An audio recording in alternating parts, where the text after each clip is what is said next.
Au-dessus des puissances, au-dessus des rois, au-dessus de la nature et de la création, au-dessus de tous les plans des hommes sages, bien avant le monde tu existais.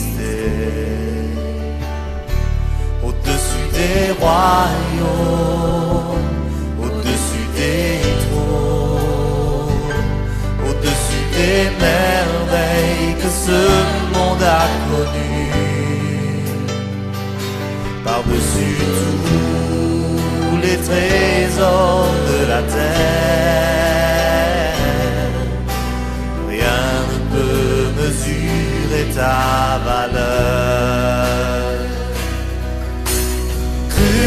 Crucifié, seul abandonné, tu as souffert, méprisé, rejeté, telle rose, foulée par nos pieds.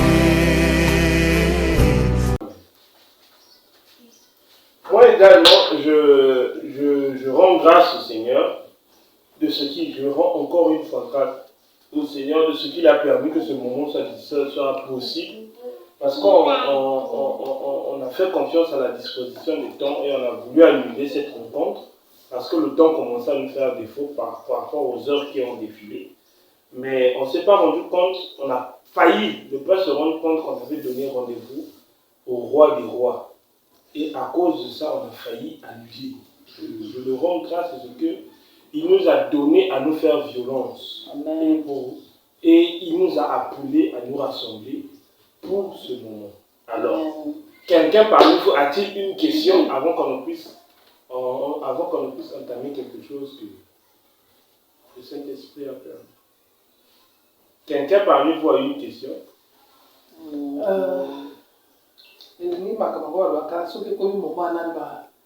Verset biblique ekini ngani totanga bonga kombolaka mingi te ba mosusu ba c'est-à-dire la parole soto kokotanga na 1 Corinthiens 25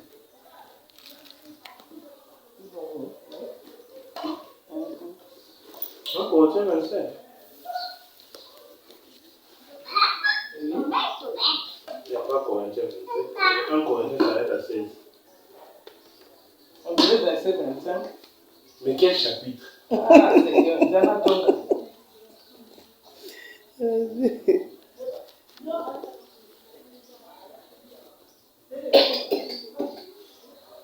Je sais pas si tu peux m'aider. Donne d'abord ton temps.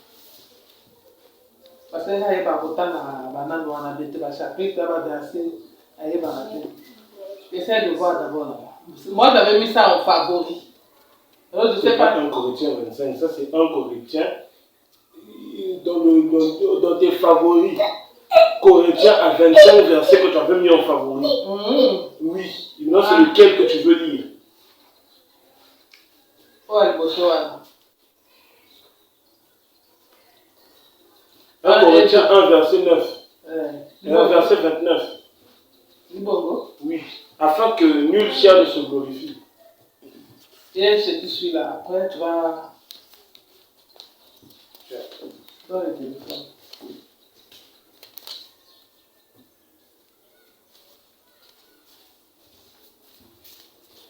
Donc, tu te fasses ton téléphone. 1 Corinthiens 9, verset 29. 1 Corinthiens 1, verset 28. Donc, 29 peut-être. C'est 29, on va remonter un peu. À 28.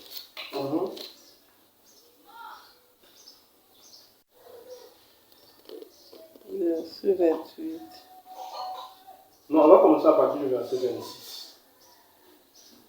Mais avant de lire, c'est quoi ta question? Et après, on a Bissoba.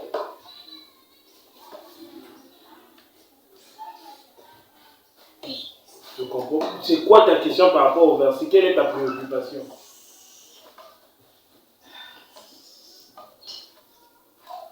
Elle dit, je n'arrive pas à expliquer.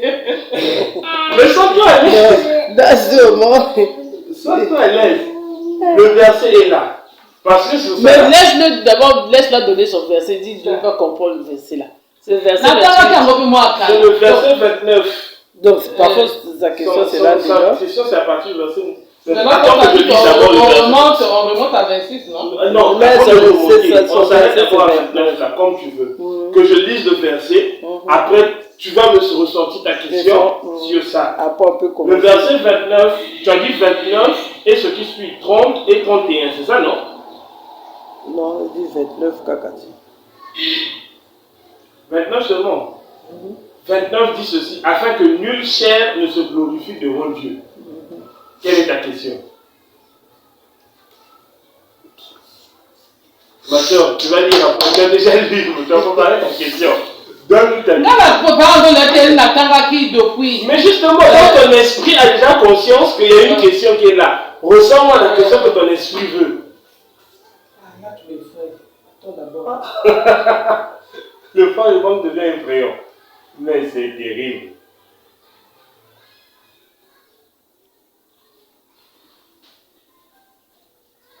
Ethan, tu te moques de l'autre parce que tu as le jus, hein? Vois ça. Alors, primez ma femme. Alors, la sœur maman, on est toutes oui, on t'entend. Quelle est ta préoccupation afin que nulle chair ne se glorifie devant Dieu?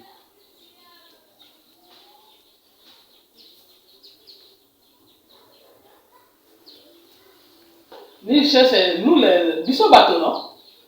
Les hommes qui avons la chair. La chair, c'est nous, non? Nous les hommes, non?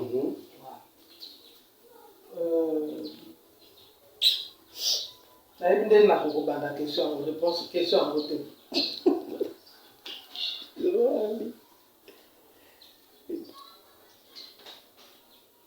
Donc le verset, ça veut dire quoi? C'est tout. Ça dit de quoi? Ça parle de nous les hommes, non? Mais si tu as compris, donc il n'y a pas une question. Donc c'est nous. Justement, si tu as compris, c'est nous. C'est qu'il n'y a pas une question. Maintenant, donc, si tu dis s'il y a une zone d'ombre où tu n'arrives pas à comprendre, pose ta question par rapport à ce que tu n'arrives pas à comprendre du verset là. C'est ça la simplicité de la chose. Donc, tu m'as déjà dit. Donc, il y a biso bateau. Pour le verset du but qu'on gagne à Pécho. D'accord. Apparemment, on remonte jusqu'au verset 21. Moi, j'aime beaucoup lire. Alors, c'est à partir de ça.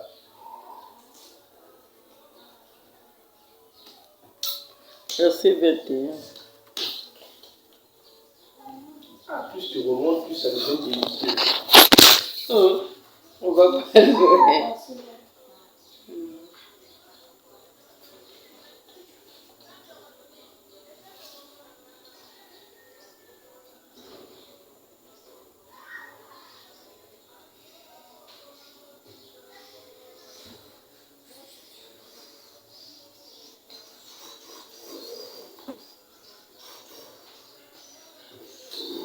Non, on va encore remonter. On commence à partir du verset 7. Il faut une bonne lueur.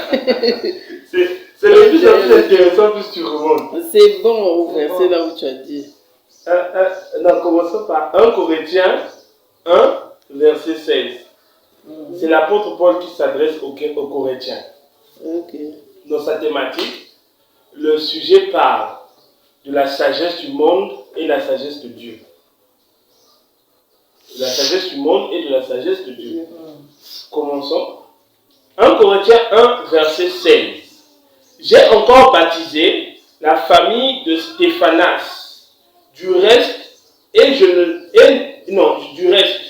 je ne sache pas que j'ai baptisé quelques autres personnes. Verset 17.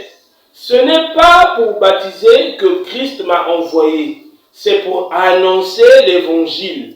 Et cela sans la sagesse du langage, afin que la croix de Christ ne soit pas rendue vaine. Donc, le frère Paul, par ce mot, essaie de nous faire comprendre que Christ l'a envoyé pour faire la propagande de l'évangile. Christ l'a envoyé pour parler de l'évangile. Christ l'a envoyé pour enseigner la parole de Dieu. Maintenant, la parole de Dieu qu'il enseigne là ne tient pas compte ni du langage ni de l'intelligence humaine, pour que ce ne soit pas sa gloire à lui qu'il fasse voir, mais pour que ce soit la gloire du sacrifice à la croix qui soit perpétuée de personne en personne. Est-ce que tu comprends? Lorsqu'il dit c'est pour annoncer l'évangile, et cela sans la sagesse du langage, c'est-à-dire sans la sagesse. Quand on dit sans la sagesse du langage, c'est pas le langage en termes de français, anglais, espagnol, tout. Non, le langage, c'est en termes de différents systèmes de code, de la codification de communication des hommes. C'est-à-dire, la communication des hommes est basée sur l'intellect et l'intelligence de chacun. Quand deux personnes discutent plutôt, c'est pour faire valoir soit l'intelligence de l'un, soit l'intelligence de l'autre, pour trouver un juste compromis. Or, l'apôtre Paul dit que ce n'est pas par la sagesse de cette intelligence-là, ce n'est pas grâce à cette intelligence-là qu'il a été placé dans le sein de l'évangile, mais c'est plutôt à cause du sacrifice de la croix que le Seigneur l'a désigné, l'a mandaté, l'a enseigné pour venir vers les païens. Afin que le sacrifice de cette croix-là ne soit pas rendu vain. C'est-à-dire, le plus important, c'est le sacrifice de la croix. Ce n'est pas ce qu'il est en tant que personne. C'est le sacrifice de la croix qui doit promouvoir. Donc le plus important, le plus nécessaire pour les chrétiens doit être le sacrifice de la croix et rien d'autre. Il dit encore même, car la prédication de la croix est une folie pour ceux qui périssent. Or, nous savons que le chrétien ne peut pas périr. Le chrétien ne peut pas périr. La Bible dit, le Christ dit, quiconque croit en moi ne périra point, mais il aura la vie éternelle. Ce qui veut donc dire que l'action de périr là ne concerne pas les chrétiens. Donc, le sacrifice de la croix ne peut donc pas être une folie pour les chrétiens. Mais ceux qui périssent, qui sont-ils? Ceux qui périssent, ce sont ceux-là qui pointent du doigt des chrétiens pour dire que non, c'est pas possible, Dieu ne peut pas se lever un jour, venir sur terre et aller se faire tuer par l'homme. Ce sont ces gens-là que l'apôtre Paul périsse. Ils disent qu'il dit qu'ils périssent. Ce sont ces gens-là qui pointent du doigt, comment on appelle, qui pointent du doigt l'évangile et ce qui leur ressort de l'évangile. Ceux qui contestent le sacrifice de la croix, ce sont ces gens-là pour qui l'évangile de la croix est une folie. Or, il dit encore, mais pour nous qui sommes sauvés, elle est une puissance de Dieu. Amen. Donc le sacrifice de la croix est la démonstration de la puissance de Dieu. Christ mort à la croix, c'est la démonstration de la puissance de l'amour de Dieu. Donc c'est une forme de la puissance de Dieu. Mais étant donné, si des gens se permettent de dire que non, Dieu ne peut pas venir à la croix et mourir pour les humains, se faire tuer par les humains, donc ces gens-là contestent la puissance de Dieu. Quiconque dit ça conteste la puissance de Dieu. On est d'accord? Parce que l'apôtre Paul dit que c'est une forme de démonstration de la puissance de Dieu. Donc le sacrifice de la croix est la démonstration de la puissance de l'amour de Dieu. Quiconque va au contraire de ça est une personne qui périt et il est une folie pour Dieu. Il dit encore à la fin, et il dit encore à la suite, aussi est-il écrit, je détruirai la sagesse des sages et j'anéantirai l'intelligence des intelligents. C'est-à-dire, quand tu viens pour appréhender les choses de Dieu, pour appréhender les choses saintes, il faut s'effacer. Il faut s'effacer. Pour appréhender les choses saintes, il faut s'effacer. Il faut que toi-même, tu te résolves d'abord de dire que ce que je fais, c'est pour la gloire et la grâce de Dieu. Moi, je disparais. Parce que si tu mets ton intelligence en disant que, en essayant de raisonner, parce que l'intelligence est dans le raisonnement, l'intelligence est dans l'esprit. Donc du seul fait que par exemple tu reçois un oracle et tu te mets à raisonner sur cet oracle, tu contestes Dieu. C'est une folie. Et Dieu dit qu'il va anéantir cette intelligence. C'est-à-dire, le chrétien doit être, comme d'habitude, comme ma très chère sœur Marie a l'habitude de dire, doit être un mouton. Le chrétien doit toujours être en mode mouton. Le mouton, quand le berger soulève le bâton comme ça, il commence à faire ça. Le mouton sait que il faut que je retourne à l'enclos. Il ne cherche pas à poser des questions. Mais berger, pourquoi? Il y a encore le soleil. On n'a pas encore fini de manger les herbes. Il ne fait pas ça. Il obéit et il parle. Donc la sagesse de l'homme doit s'effacer devant la présence de Dieu. On doit éviter de raisonner. Et quand il dit encore que la sagesse de l'homme et l'intelligence, la sagesse de l'homme doit être détruite et l'intelligence doit être anéantie.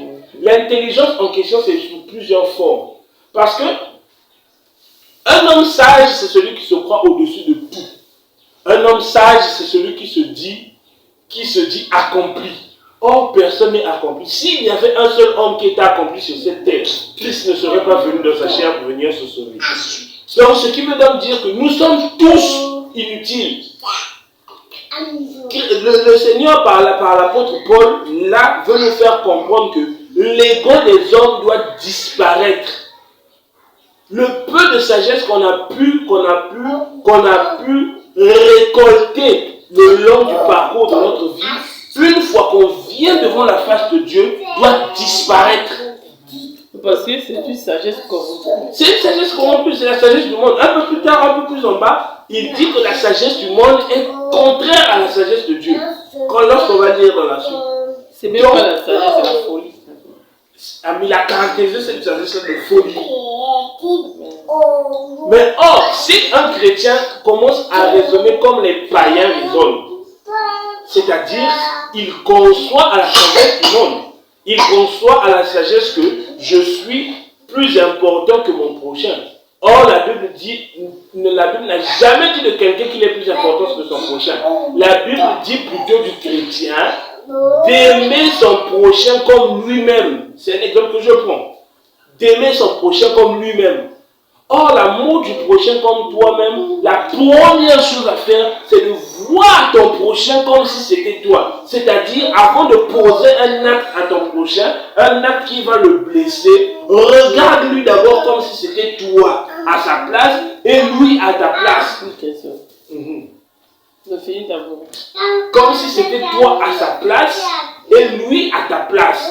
Ainsi, quand tu places ça, c'est ça que tu fais valoir la sagesse de Dieu. Parce que la sagesse de Dieu veut que nous puissions vivre en parfaite symbiose. Est-ce que tu comprends? Veut que nous puissions vivre en parfaite symbiose. Et la perfection de cette symbiose, de cette cohésion-là, vient une fois qu'on reconnaît que les principes et les ordonnances de Dieu sont au-dessus de tout sur cette terre. Et c'est ce que l'apôtre Paul essaie de nous faire comprendre, essaie de faire comprendre aux Corinthiens et à l'Église, à l'échelle mondiale et intertemporelle, ces choses.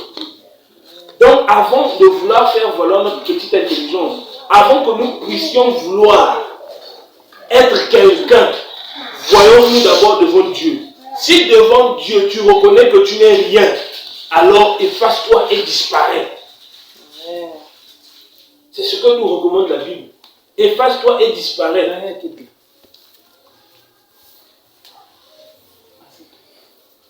Dans le verset 19, dans le verset 20, la suite, il dit, où est le sage? Là, c'est l'apôtre Paul qui pose la question. L'apôtre Paul explique le Saint-Esprit qui pose la question. Où est le sage? Où est le scribe? Où est le disputeur de ce siècle? Dieu n'a-t-il pas convaincu de folie la sagesse du monde? Donc Dieu les lance un défi. Qui peut se prétendre sage en ce? Qui peut se prétendre sage? Qu'il m'explique les réalités du jardin d'Éden. Qui peut se trouver sage? Qu'il lève son doigt et me demande combien de grammes de sable que j'ai utilisé pour créer Adam. C'est un défi que l'apôtre Paul lance à toute la création. Le monde va vouloir nous faire comprendre une sagesse folle, nous dire que nous sommes des descendants du singe. que le singe a évolué. Mais pourquoi le singe en question n'évolue plus depuis les années? Il s'est arrêté d'évoluer seulement quand l'espèce humaine est sortie. Pourquoi le singe n'évolue plus? Ça fait 10 000 ans qu'on a connu, ça fait des milliards d'années qu'on a connu le singe d'aujourd'hui. Mais pourquoi il n'évolue plus? Pourquoi il ne change plus de forme? Ils vont te dire, non, la science a prouvé que le terme est à un moment de bruit. Que le terme évolutif de l'espèce du singe a atteint son cours. Et la perfection de cette évolution, c'est l'espèce humaine. Tu dis bien espèce humaine, espèce de singe. C'est deux espèces différentes. Mais comment tu peux dire que l'un est sorti de l'autre? Ça n'a pas de sens. C'est ça la folie des hommes. Tout ça parce qu'ils veulent contester qu'il y a un créateur qui a façonné l'homme de sa main. Tout ça parce qu'ils veulent contester ça. Car, verset 21, car puisque le monde, avec sa sagesse, n'a point connu Dieu, dans la sagesse de Dieu, il a plu à Dieu de sauver les croyants par la folie de la prédication. Amen. Donc, étant un chrétien, non, avant de devenir chrétien, d'accord? Étant dans le monde, si un homme de Dieu vient te donner des prédications qui plaisent à ta chair, étant dans le monde, sache que cet homme de Dieu-là était loin de Dieu. C'est-à-dire, il est loin de Dieu. C'est pas un loin de Dieu, mais c'est un loin de Dieu. Parce que l'apôtre Paul nous fait comprendre que la sagesse du monde doit être une folie face à la sagesse de Dieu. Et la folie qui découle de cette sagesse de Dieu-là vis-à-vis du monde doit être sortie sous forme de prédication. Et cette prédication-là doit te sembler étrange. Dans le sens où ça doit être en totale contradiction avec ce qu'enseigne le monde. Tu ne peux pas venir me dire que l'or et l'argent appartiennent à Dieu. Dieu n'aime pas de... Qu'est-ce qu'ils disent même? Quelle bêtise, quelle folie. Tu vas trouver le mariage. En fait, ils vont t'enseigner tout ce qu'il y a de plus satisfaisant pour la terre. Pour que ta chair se sente à l'aise et que ton esprit ne s'éveille pas. Ton esprit reste endormi. Or, la sagesse véritable, l'enseignement véritable d'un homme de Dieu doit aller au contraire de ce que veut la chair pour que l'esprit s'éveille. Quand l'esprit s'éveille, c'est l'intelligence de Dieu que tu appelles. Parce que Dieu est esprit. S'il veut révéler des choses à sa création, il va les révéler en esprit. C'est l'esprit qui doit se sentir vivifié par les choses de Dieu. Et ensuite, la chair va suivre. Mais si on renverse la pyramide en commençant par la chair, par plaire à la chair, pour prétendre plaire à l'esprit, c'est une folie devant Dieu. C'est ce que nous faire comprendre l'apôtre Paul. Et c'est ce que ces lois de Dieu là ont compris, mais ils font l'inverse pour nous prouver qu'ils sont en parfaite concubinage avec la sagesse de ce monde-là. Ils sont loin de la sagesse de Dieu. Ils vont se prendre un brillant plaisir à vous énumérer toutes les réalités bonnes et sucrées du monde. Tandis que pour un chrétien, le monde est amer.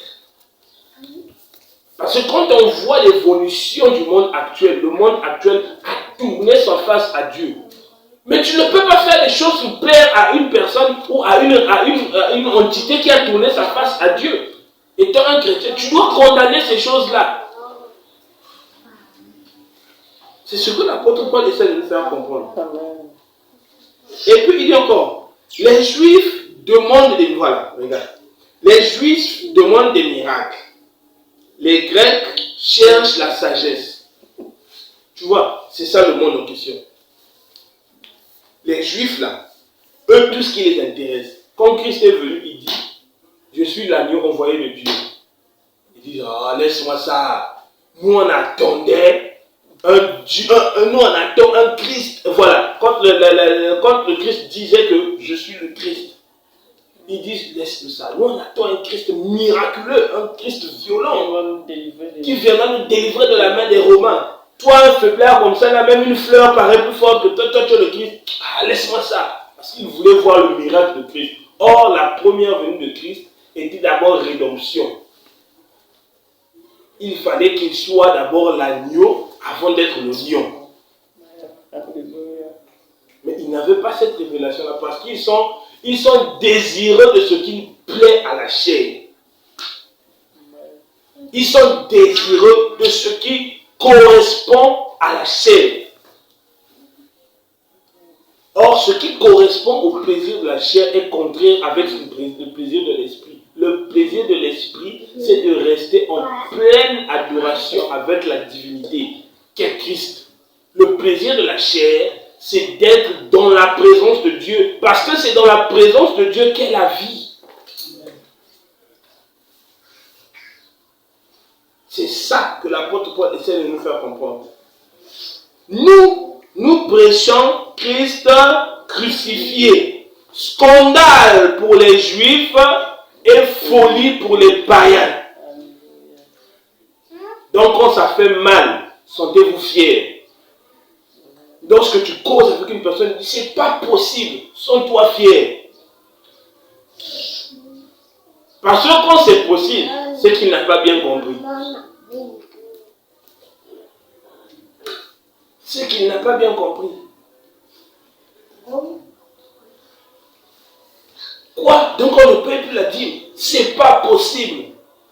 C'est que ça rentre. Moi je paye, je continue pour moi de payer la dîme. Rendez-vous seulement au paradis, sens-toi fier. Parce que tu es en train de faire ce que Dieu veut. Quand il dit ça là, son âme reconnaît que ce que tu dis est contraire avec les bonnes choses qu'on lui prêche. Et l'esprit qui est en lui commence à combattre. Comme cet esprit, comme un contre-esprit qu'il faut combattre, là demande maintenant la porte du Seigneur et attaque. Ne cherche pas à plaire à ta chair. Fais-le mal pour que le jour qu'il va te revoir, soit il va te fuir, soit il viendra encore te poser des questions. Parce que si tu fais quelque chose qui va plaire, si tu prêches quelque chose qui va le plaire, il ne va plus revenir il va plus revenir à tes pieds pour pouvoir recevoir un enseignement. Mais il reviendra à tes pieds pour savoir sur quoi et quoi vous êtes d'accord. Pour prétendre une certaine association. Or, nous ne pouvons pas nous associer aux hommes des ténèbres. Nous devons faire luire la lumière du Seigneur Jésus-Christ dans toute sa figure et dans toute sa lueur. C'est ce que nous dit la parole de Dieu. Donc, quand tu prêches quelque chose, ça semble être une folie pour la chair. Sois-en fiers. Parce que l'esprit est vivifié en ce moment-là. L'esprit est vivifié en ce moment-là. Nous prêchons Christ crucifié. Scandale pour les Juifs et folie pour les païens. Mais puissance, donc Christ crucifié là, est puissance de Dieu et sagesse de Dieu pour ceux qui sont appelés. Donc il y a des gens spéciaux réservés que Dieu avait choisis pour recevoir ce fruit de l'évangile là et reconnaître que ce fruit de l'évangile là est la manifestation de la puissance de Dieu sur terre. Et ces gens-là, ils ne sont pas forcément juifs. Ils ne sont pas forcément grecs. C'est le mélange de ça. Donc, il fait allusion à une partie d'Israël et aux nations.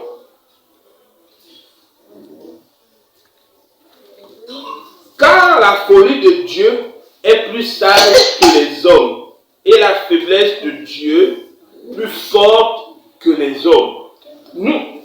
Je vais vous poser une question. Qui est la folie de Dieu? Qui? Parce que je vais pas dire qui de Christ.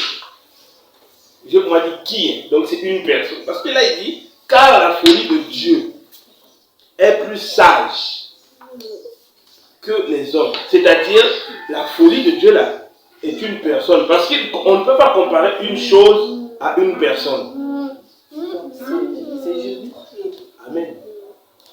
Parce que s'il voulait comparer, il devait comparer comme il a fait au début, sagesse contre sagesse. Mais il dit, la folie de Dieu est plus sage. C'est-à-dire que la folie là est dotée d'une sagesse. Or, il n'y a qu'un homme qui peut être doté d'une sagesse. Et il n'y a qu'un homme qui peut être comparé à un homme. Donc la folie de Dieu là a un nom. La folie de Dieu là a une personnification.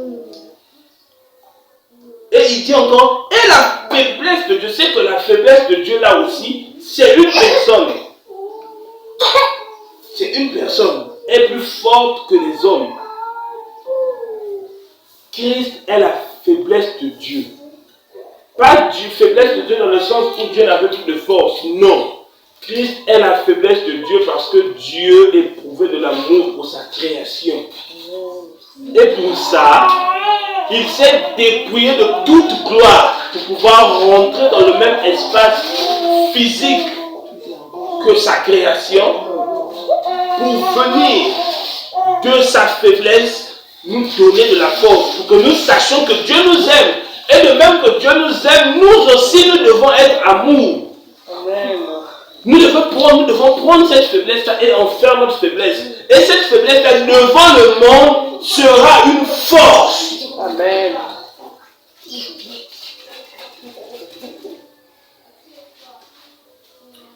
Cette faiblesse-là, devant le monde, sera une force. Donc, entre vous, frères, ne te sens pas gêné ou ne te sens pas dépassé si tu es faible devant ton frère. Parce que tu éprouves de l'amour pour lui. On est faible devant soi-même. Est-ce que tu peux résister à toi-même? Qui peut lever la main là? Qui peut se mettre devant un miroir pour dire à son reflet là, par exemple, que je suis plus frais que toi? Qui peut lever sa main? Ça amène un non-sens. Pour dire que je suis plus fort que toi. Qui peut le faire devant un miroir? Personne. Je lance ce défi à tous les chrétiens. Personne. Mais si Christ nous demande de nous aimer les uns les autres, comme nous-mêmes, c'est-à-dire donc tu dois être devant toi. Donc la sœur Marie, c'est moi. Mais comment je peux dire que je suis plus fort que moi? Ça n'a pas de sens. Comment elle aussi peut dire qu'elle est plus forte qu'elle? Ça n'a pas de sens. Entre chrétiens, nous devons être le miroir des uns des autres. Et quand tu vois que tes actes sont en décadence avec ce que Dieu veut, et que tu peux prendre l'exemple d'un frère ou d'une sœur pour pouvoir en faire un sujet de force, ce n'est pas un péché. Oui. Mais de là à te glorifier et dire que je suis plus grand que les autres, c'est un péché. Parce que d'abord, tu pêches contre toi-même et ensuite tu pêches contre Dieu. C'est ce que l'apôtre Paul essaie de nous faire comprendre. Ah non, notre Dieu là, il est merveilleux.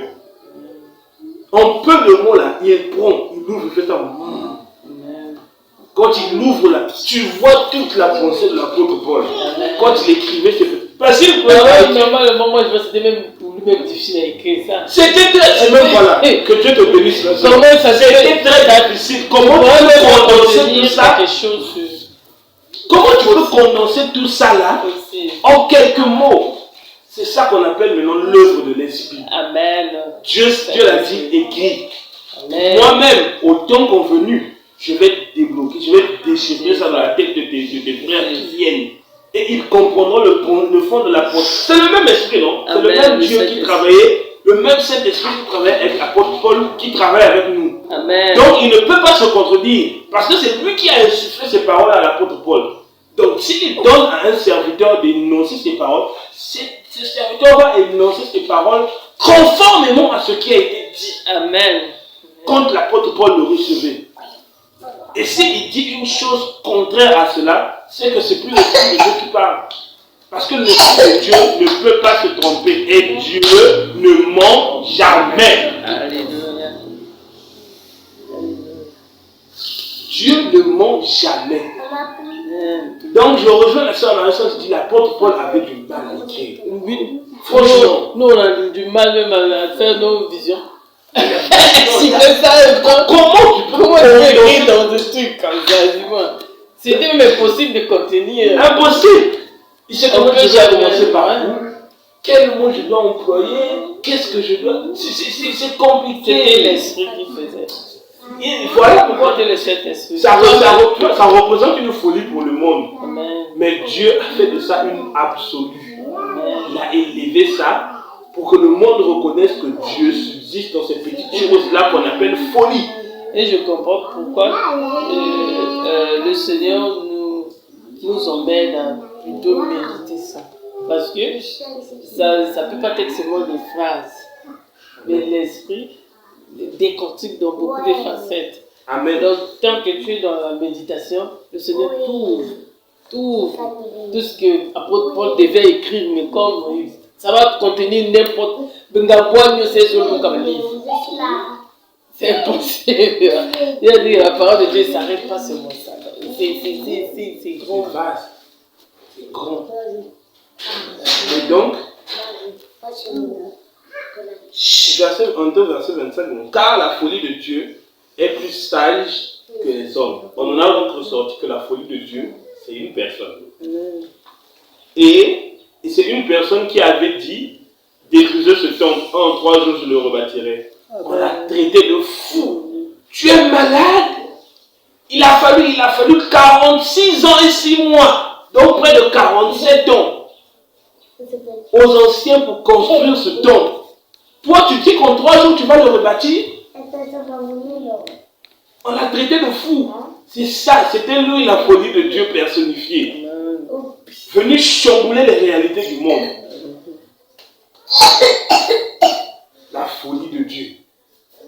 Et je suis fier de servir cette folie de Dieu-là. Amen. Parce que je suis convaincu Alléluia. que je fais les choses de Dieu. Amen. Amen.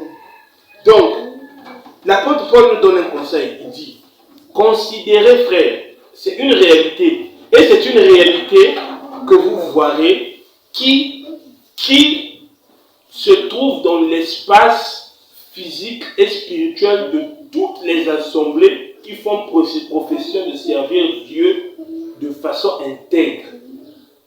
Il dit, considérez, frères, que parmi vous, c'est-à-dire ceux qui composent l'assemblée, qui avaient été appelés, donc il précise encore, cela ne concerne pas les païens, cela concerne ceux qui ont été appelés. Et ceux qui ont été appelés à quoi? Ceux qui ont été appelés à faire usage de cette folie-là, c'est-à-dire à servir la folie de Dieu. Considérez que parmi vous, il n'y a ni beaucoup de sages selon la chair. Le frère Ibon n'est pas pour lui sage. Le frère Kerba n'est pas sage. Le frère Habib n'est pas sage. Il a plu au Seigneur de prendre ce ramassis-là, de les élever pour qu'ils accèdent à cette folie-là et ils font démonstration de cette folie-là devant l'humanité. Pour que... Amen. Continuons d'abord la lecture. Il n'y a ni beaucoup de sages, ni beaucoup de puissants, ni beaucoup de nobles. Donc Dieu ne s'est pas démontré à ces gens, à cette catégorie de personnes-là, pour éviter qu'on se dise que c'est à cause de l'éducation qu'ils ont reçue. C'est à cause de l'intelligence qu'ils ont reçue. Dieu n'est pas pour lui avec ceux qui font 8 ans de théologie. Dieu n'est pas pour lui avec eux. Parce que ces gens-là vont compter sur la sagesse de la chair. Ils vont compter sur ce qu'ils ont passé des années à apprendre. Or, la sagesse de l'esprit ne fonctionne pas comme ça. La sagesse de l'esprit peut faire de telle enseigne que toi qui as cru à l'évangile un mois à peine, tu as la connaissance de quelqu'un qui a un doctorat plus 8 en théologie. Et quand tu es en face de lui, tu le démontaines correctement parce que tu as la puissance du Dieu vivant. Amen. Tu as la puissance de l'esprit qui plaçait ces mots-là au serviteur qui est en train d'écrire. Tu as la puissance là. Donc, quand tu es face à lui, Dieu t'ouvre les portes de ce qu'il faisait voir à ces gens-là. Et sa sagesse va tomber. Amen. Raison pour laquelle, quand un serviteur lance un défi à toute institution, que ce soit à toute congrégation et à toute dénomination, sachez-le que le ciel est avec lui. Amen. Et il n'y a pas une dénomination qui va se dresser. Il n'y a pas une dénomination qui compte sur sa sagesse, sur la sagesse de ce monde-là qui peut se dresser devant lui. Et quand un frère lance un défi, le frère ne lance pas un défi à ceux qui partagent la même foi que lui. Quand un défi est lancé et que tu sais que tu partages la même foi que la personne qui a lancé le défi, tu ne te sentiras pas concerné. Mais celui qui sait qu'il n'est pas concerné, celui qui sait qu'il mange à la table de la saleté, va vouloir confronter, va vouloir te confronter. Et quand ils te confrontent, c'est là qu'ils vont croiser la fureur de celui qui a écrit ces choses. Parce que vous vous amusez à blaguer la parole de Dieu. Vous vous amusez à blaguer la parole de Dieu, prétextant que c'est une folie. Or, ceux qui ont accepté cette folie-là vont se dresser face à vous. Parce que ce sont des choses qui concernent leur héritage.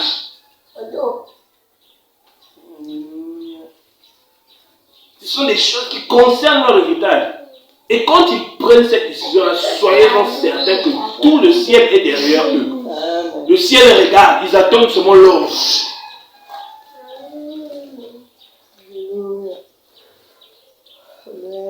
Ils attendent seulement l'ordre. Mais Dieu a choisi les choses folles du monde pour confondre les sages. Dieu a choisi les choses faibles du monde pour confondre les forts. Quand les chrétiens n'ont jamais rien construit sur ce monde. De ce monde. Ça, c'est la parole des musulmans. Dieu ne peut, ça ne peut pas être, Dieu ne peut pas mourir. Dieu a choisi cette folie-là pour confondre ceux qui se disent sages selon la chair. C'est le choix de Dieu. Verset 28. Et Dieu a choisi les choses viles, donc les choses sans importance, les ramassis de ce monde-là. Il a choisi lui-même de sortir parmi ces ramassis-là pour être glorifié. Dieu nous a montré le tracé du chemin à suivre. Il a dit, je suis le chemin. C'est pas ce qu'il a dit. Christ qui te dit qu'il est le chemin, il n'avait qu'une seule tunique. Mais toi qui prétends suivre le chemin de Christ, tu construis un building que tu appelles maison de Dieu, et tu extorques tes frères dedans là-bas pour devenir 10 fois, voire 100 fois plus riche que tes frères, que Christ. Et tu prétends marcher sur le chemin de Christ. Ce n'est pas sérieux. Non, il dit souvent c'est Dieu qui les a bénis. L'apôtre Paul était béni de Dieu, n'est-ce pas? Oh oui, c'était pas l'argent. Au contraire, lui-même pour faire un voyage, En tout cas, c'était... il était obligé de dire les frères que dans la masse cotisait là-bas, l'argent qu'on allait amasser là, on voyait, moi je veux faire un voyage. L'apôtre, le bulldozer de l'évangile. Il était riche en esprit. Celui à qui on a donné les clés de l'évangile. Amen. L'apôtre Pierre. Amen. Il dit à une personne qui lui demande des pièces. Si c'était dans notre temps là, parfois il y en a 75 thèmes. Les mondiaux ils sont quoi là? Ah, j'ai besoin de 100 francs. L'apôtre Paul a dit, nous l'avons dit argent ni or. On a demandé, quand la pièce, on a demandé seulement des pièces. Non, bien. Il y a le katana, on n'en a pas. Mais aujourd'hui, tu vas entendre que le loin de Dieu a 300 millions, 400 millions. Une dénomination, une dénomination de Dieu, où des voleurs viennent voler 300 millions dans le bureau du pasteur. 300 millions! Ah, c'est casse.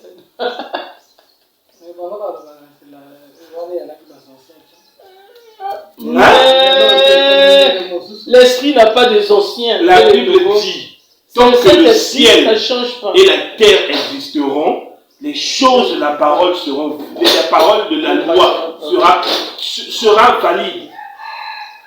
Il n'y a pas dans cette... Qui te dit que dans l'ancien temps, il n'y avait pas de temps? Il y en a beaucoup. C'est juste le modernisme. Et il y avait aussi beaucoup d'argent. À l'ancien temps, il y avait des voitures qui avaient 4 roues. On appelait ça des charrettes, non? C'était des chevaux qui tiraient ça, là. C'était C'est cher. pas ça. C'était pas cher au même prix qu'aujourd'hui les voitures qu'on a. C'était cher. Aujourd'hui, là, les moteurs qu'ils mettent dans les voitures, ils appellent ça quoi? Un moteur à 2 chevaux, un moteur à 3 chevaux. À l'époque, qu'est-ce qui tirait les charrettes? C'était des chevaux. Où est la différence? Ils ont plus ou moins la puissance des chevaux. Ils ont ramené, ils ont mécanisé ça, ils ont mis dans le truc. Où est la différence? La Bible a-t-elle menti? Non. À l'époque, là, même le petit qui dit il n'y a rien de nouveau. il n'y a rien de nouveau sur le soleil. Donc quand vous me dites que c'était l'ancien temps là, qu'est-ce que vous essayez de faire comprendre? Ça n'a pas de sens. Qu'est-ce que vous essayez de faire l'ancien comprendre? temps, donc Christ qui marchait sur la Bible, c'était quoi? L'âne. Petit navette. Le petit de l'âne, l'âne. Le petit... Donc il faut... C'est terrible de voir les réalités d'aujourd'hui. Le détenteur des clés, celui à qui le Christ a dit Pierre, tu es la pierre sur laquelle je bâtirai mon église. De voir mon Dieu dit, je n'ai pas pour moi argent, ni or ni argent. Mais ce que j'ai, je te le donne. Amen. Qu'est-ce qu'il avait? Il avait la connaissance des choses qui séparent le monde de Dieu. Ce que j'ai. Donc un homme de Dieu n'a ni or ni argent à donner. C'est pas que je dise que les hommes de Dieu ne doivent pas aider, non. C'est pas que je dise que les hommes de Dieu à qui Dieu a fait grâce d'avoir un travail et de travailler dans son service ne doivent pas avoir de l'argent, non. Mais nous devons observer et reconnaître que les prescriptions de Dieu, que les préceptes de Dieu valent plus que tout type d'intelligence dans ce monde.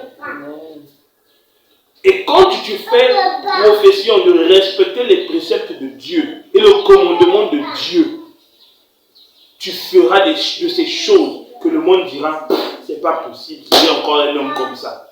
Amen. Quand on dit ça, tu seras fier. Parce que tu fais la fierté de ton papa. Amen. On était à quel verset? Vers 28, non? 28. Mais Dieu a choisi les choses vives de ce monde. Et celles qu'on méprise, celles qui ne sont point, pour réduire à néant celles qui sont.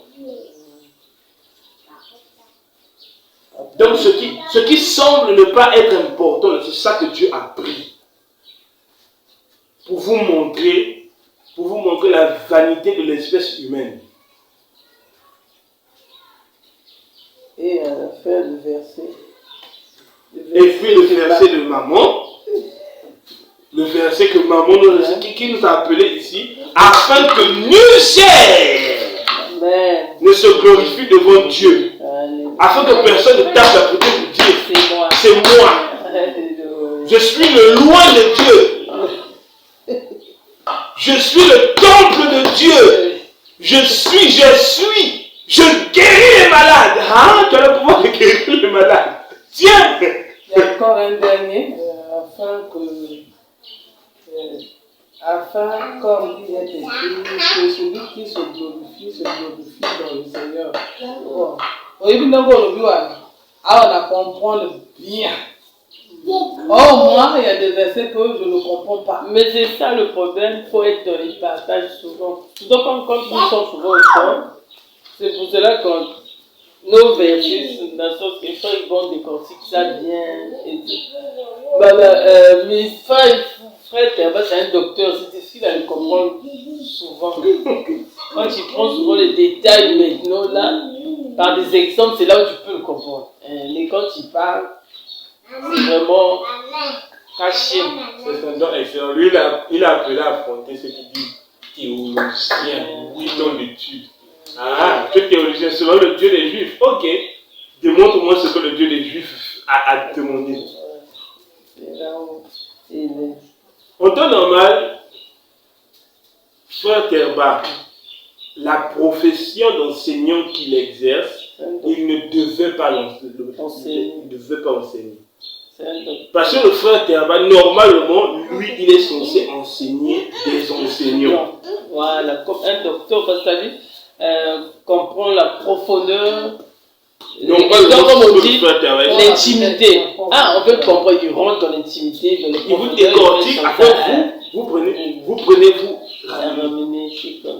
Ça ne fait pas de lui quelqu'un de spécial, mais c'est le don homme que Dieu a mis en lui. Lui, normalement, c'est comme, vous voyez à l'école,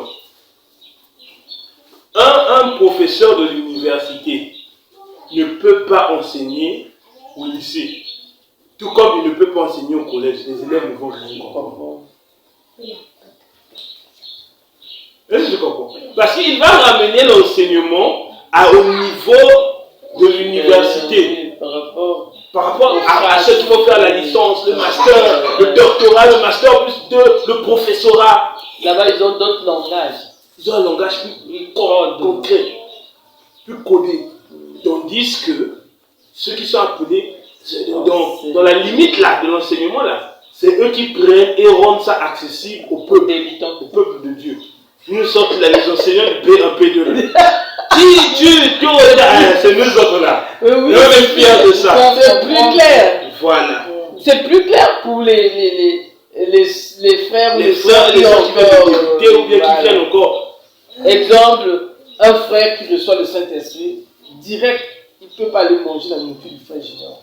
C'est maintenant dur pour lui. Arriver au frère Terba aussi, c'est compliqué. Avant, je ne comprenais même pas. Mais il faut demander à l'esprit. Surtout le frère Junior de maintenant là. Mais là, perdu. Là, il parle maintenant bien. J'écoute. Avant, il parlait rapidement. Je ne sais pas comment.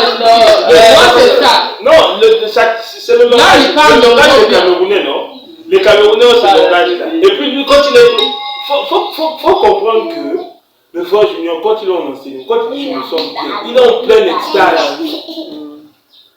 Et il est en pleine extase. Et quand ça sort, sa bouche, même, il n'arrive pas à contrôler. Tu constates même évidemment, quoi? Il y a certaines choses même qui bloquent parce que ce n'est pas le moment. Pas ça. Et au même moment aussi, il prophétise, ça sort. C'est lui-même vers la fin, quand il sépare maintenant. Il sait ça, c'est la prophétie. Ça, c'est là. C'est comme ça, lui-même il appelle à la voix là. Donc, c'est un peu compliqué. La voix là, quand il parle. C'est arrivé, c'est afin. Afin, comme on a pu dire 31, afin, comme il est écrit, que celui qui se glorifie dans le Seigneur. Amen. Et moi, j'ai écrit une question ici, là. T'inquiète pas. J'ai écrit une question. T'inquiète pas. Au moins, vous avez sauté. Wow. Alors, pas. Vous avez sauté un milieu là. Arrête ça. Ça, c'est qui fait la pagaille là. Daniel est en train d'apprendre les mauvaises choses à l'État. Vous sortez, là, je vais là. Excusez-moi un moment parce que ça va continuer à sonner.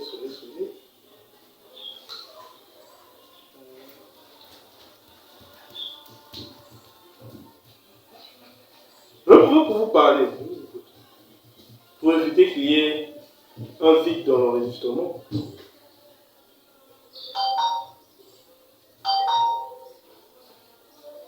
Le verset 28, pour moi je me disais, et Dieu a choisi les choses vives du monde et celles qu'on méprise, celles qui ne sont point pour réduire à néant, celles qui sont, afin que nulle chair ne se glorifie devant Dieu.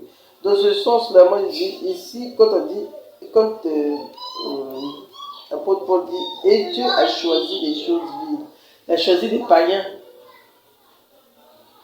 C'est comme des choses vides. Les choses vides, les choses inutiles. Des païens, hein? Les choses vides du monde.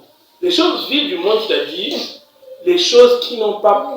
En fait, comment je vais expliquer ça? Pas de capacité d'intelligence, pas de quoi. Voilà. Des gens, par exemple, qui n'ont jamais lu. Qui n'ont pas des masters. Qui n'ont pas des masters. Parfois, souvent, quelqu'un a PPC. Mais si jamais la Bible là, Oh, dans les médias, vous m'avez pris, on est à l'école en cachet. Tu partais des choses vides, des choses qui semblent inutiles, des choses qui sont sans valeur aux yeux du monde. Des choses qui ne brillent pas. Parce que s'il prend des choses qui brillent, la gloire va revenir à ces choses-là. La chair va se glorifier. Quand il dit, afin que nulle chair ne se glorifie devant Dieu. Parce que la gloire de Dieu est venue. Ok? Vous avez reconnu que la gloire de Dieu, par exemple, imaginez-vous, quelqu'un qui était aveugle, il n'a jamais lu de sa vie. D'accord? Un bon soir, il dit, Seigneur, aie pitié de moi, souviens-toi de moi. Baf! Il recouvre la vue, il commence à voir. Le lendemain qu'il a vu, il dit, donnez-moi la Bible. Quand il donne la Bible, il commence à te décortiquer. Vous allez reconnaître que, c'est-à-dire, là, il n'y a même pas photo, c'est Dieu. Il n'y a même pas beaucoup parlé. Là, c'est Dieu qui est en train de faire.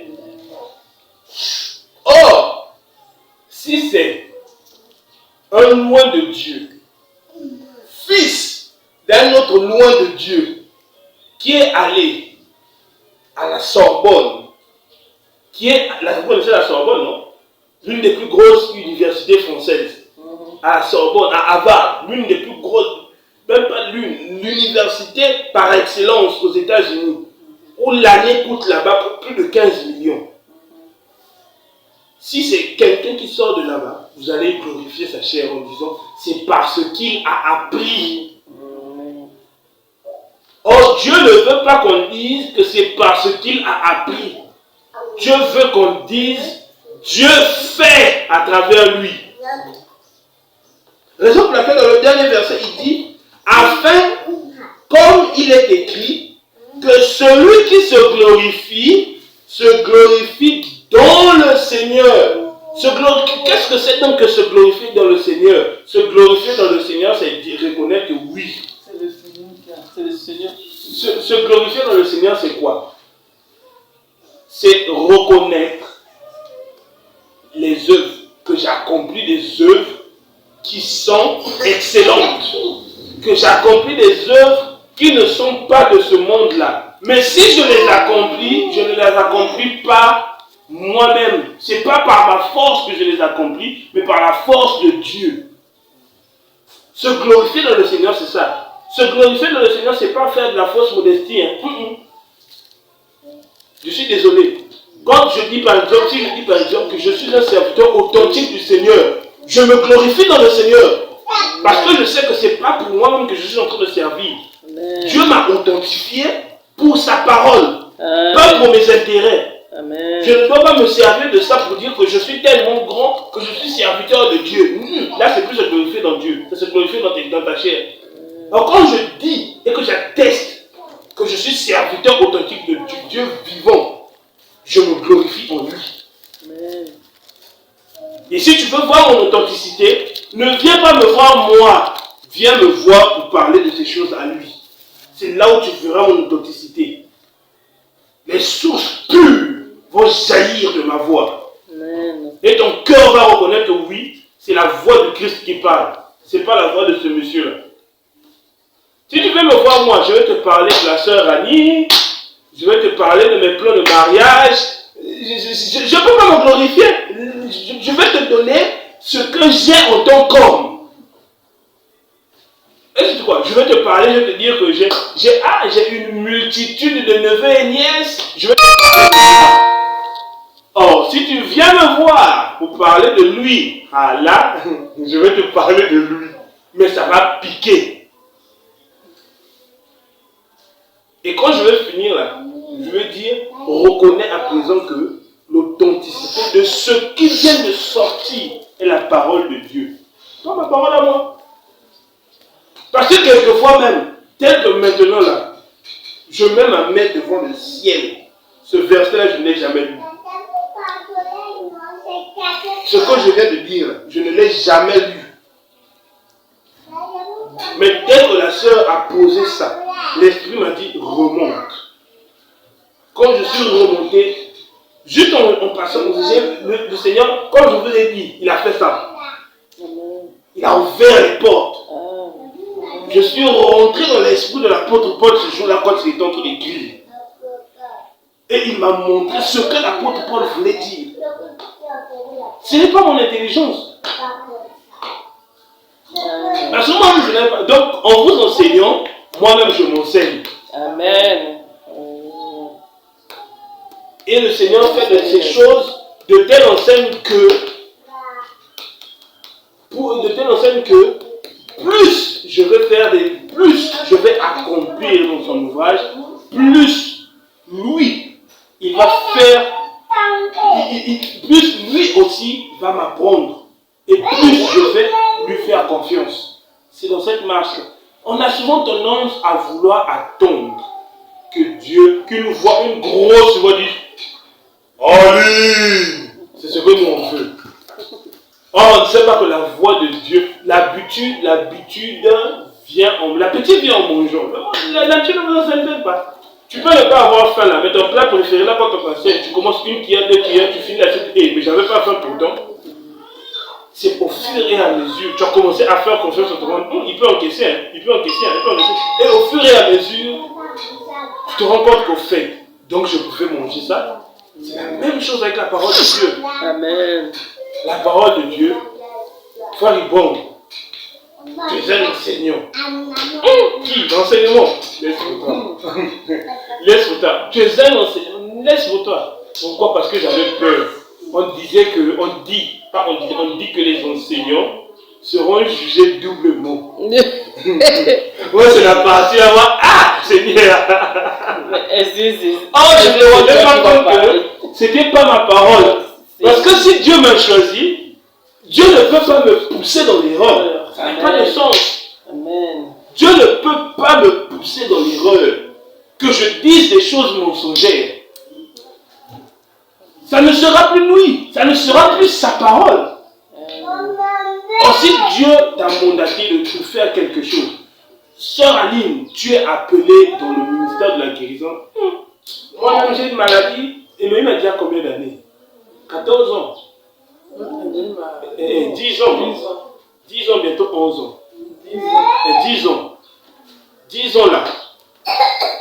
Plus. Prenons plus 4 ans. J'ai une maladie moi-même depuis 14 ans. Là. Après, Dieu dit que j'aurais le laisse pour toi. Toi, tu dis, oui, c'est en disant, en voyant ce mot Abraham.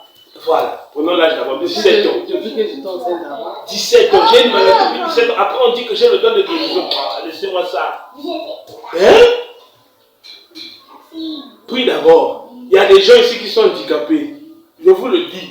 Il y a des gens qui sont handicapés parce que Dieu a voulu qu'ils soient handicapés. Et ces handicapés-là vont prier pour d'autres handicapés. Et les autres handicapés-là vont se lever et marcher. Mais Dieu va le garder dans cet état-là. Parce que c'est cet état-là qui fera qu'il puisse garder une intimité profonde avec le Seigneur. Amen. Imagine, toi, tu viens devant la face du Seigneur. Tu dis au Seigneur, Seigneur, souviens-toi de ma maladie. Dieu te prend vision. Tu vois les autres types de maladies. Le Seigneur t'intercède pour ça. Au départ, tu étais venu pour ta maladie, non? Mais Dieu t'a emmené dans autre chose. Maintenant, si Dieu enlève cette maladie-là, tu viens pas pour les problèmes sur la maladie. Amen. Quand je dors, je sens que mes mains. Mais tu sens que tes mains, fais! Amen. L'esprit te dit, fais. Te lève, Seigneur. Ce que je ressens au plus profond de moi, je sais que c'est la manifestation de ton esprit. Ta servante est là disposée. Prends mon esprit et transporte-moi sur tous les malades que tu veux que je puisse guérir ce soir. Par ton nom. Je vous assure, il y a des âmes qui soupirent à l'hôpital. J'ai été à l'hôpital pour gérer la facture sur le don de sang qu'on avait fait au bébé, le béni. On vient d'ajouter le sang récemment, non? Sœur Marie, c'est-à-dire boutique à Mouarké dans la client. Devant Dieu. Mouarké fait dans la client. Façon banque de sang de l'hôpital assisté. Chaque minute, il y a au moins 5 personnes qui viennent acheter le sang. 2 poches, 3 poches. Tu te rends compte de la peine des gens. Et les chrétiens sont là. Les chrétiens sont là, nous assistons. Il y a nos frères parfois qui meurent là-bas. Mais nous assistons. On va se croiser. Or, si Dieu, par les circonstances, n'a pas permis que vous vous voyez physiquement, mais la prière n'a pas de limitation physique. L'esprit n'a pas de limitation physique. Quand tu pries, Dieu prend ton esprit et l'emmène vers la personne qui est dans le besoin. Élie avait eu faim, non? Il avait eu faim. Mais Dieu l'a donné faim. Élie de Tishbite. Dieu l'a donné faim pour qu'il aille voir la veuve et qu'il bénisse la veuve. Amen. Donc Dieu peut susciter quelque chose en toi pour que tu me fasses confiance et que ce soit bénéfique pour les autres, pas pour toi. Amen. Amen. Et c'est dans ce plan-là qu'on revient encore pour vous aimer les uns les autres. Toujours. Voici un autre commandement qui lui est semblable, mais qui est aussi tout aussi grand. Amen. Tu aimeras ton prochain comme toi-même. Le commandement qui est semblable, le commandement à qui ça ressemble, c'est tu aimeras ton Dieu de tout ton cœur, de toutes tes pensées, de toute ton âme. Alléluia. Donc, de même, quand on dit semblable, c'est-à-dire, c'est indissociable. Tu ne peux pas prétendre aimer Dieu de tout ton cœur, de toute ton âme et de tout ton esprit et que tu es ton prochain. Ça n'a pas de sens. Comment tu vas prier? Comment tu vas prier? Impossible. Avec le cœur rempli de colère. Impossible. C'est impossible. Or, Dieu veut qu'avant d'aimer ton Dieu de tout ton cœur, de toute ton âme, aime d'abord ton prochain. Que Dieu, tu ne le vois pas là. Dieu est. Donc, il a toute l'éternité devant Dieu. Avant de venir vers lui là, rends-toi compte d'abord de ton entourage. Rends-toi compte d'abord de ton entourage. C'est ce que Dieu nous demande de faire.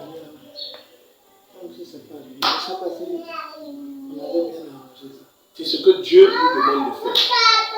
Comme il fait noir aussi. Sœur Marie, tu avais des questions, Chouali?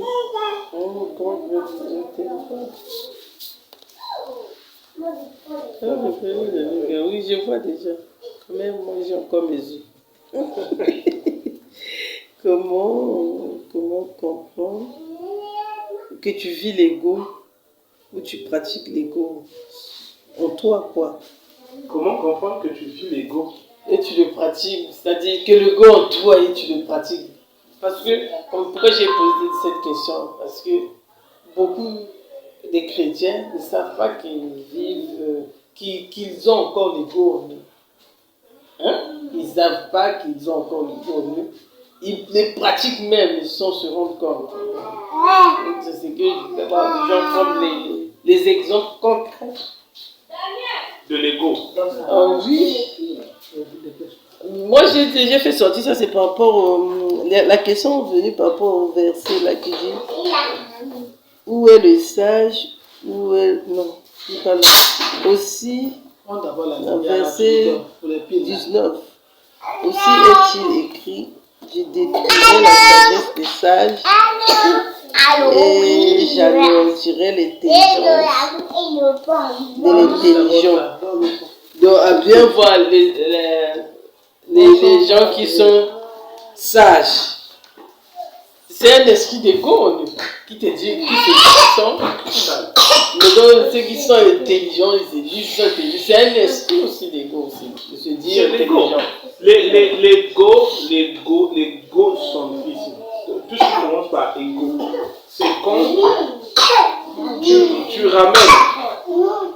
quand tu ramènes tout ce qui t'entoure à toi. C'est ça être égo. C'est ça avoir de l'égo. Quand on dit que tu es égocentrique, donc c'est que tu penses que le monde tourne selon ce que tu fais, ou selon ce que tu es. Vivre l'égo, c'est simple. Si tu veux savoir que tu vis, arrêtez d'avoir le bruit s'il vous plaît.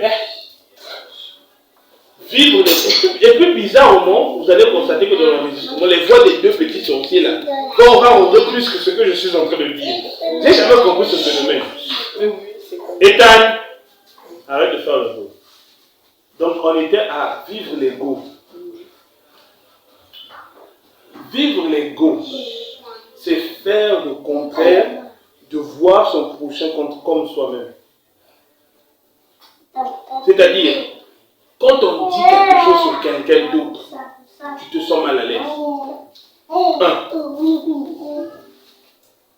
Quand tu fais quelque chose, tu attends l'admiration des autres. Donc tu fais des choses pour qu'on puisse reconnaître que vraiment ce que j'ai fait là, c'est moi qui ai fait. 2.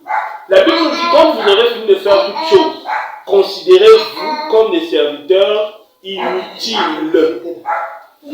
Donc quand tu es autre qu'un serviteur inutile, tu veux t'attiser la gloire de la chose qui a été faite. Tu es dans l'ego.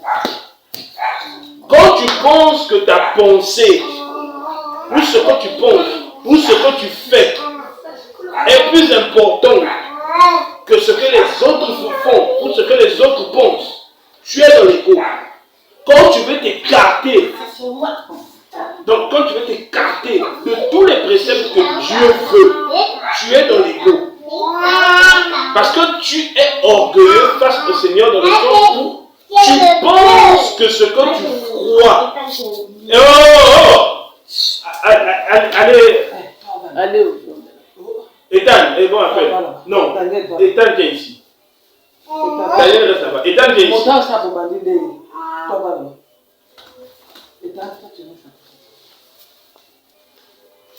Assieds-toi. Pas de bruit. L'orgueil, c'est faire des choses contraires à ce que Dieu veut. Tu es orgueilleux devant le Créateur parce que tu te sens plus grand que le Créateur. Il y a plusieurs formes d'ego. Moi, je voudrais prendre comme exemple, est-ce que même dans nos propos, à part ressentir quelque chose de meilleur pour toi, mais par tes langages, aussi tes propos comme Par le langage, prenons l'exemple. Merci Seigneur. Prenons l'exemple par exemple de la résolution des problèmes dans l'assemblée. La Bible dit, quand un frère a péché contre un frère commet un péché qui mène vers, qui ne mène pas vers la nous mort. sommes morts avec la lumière. Tu nous tues la vie ou bien mets ça à l'envers pour que ça éclaire en haut. Quand un frère commet un péché qui ne mène pas vers la mort, prie pour lui. Ou le verset qui dit encore, si un frère a péché contre toi, va et reprends-le. Si tu parviens à le revenir, tu auras là gagné ton frère. Toi, tu te dis, je suis trop saint pour ça. Je ne vais pas le faire. Il n'a qu'à rester là. C'est l'ego. C'est de l'ego. C'est de l'ego caractérisé et visible. Que la sœur là, j'aime même pas. J'aime pas quand elle s'approche. Quand je la vois, ça m'énerve. C'est de l'ego.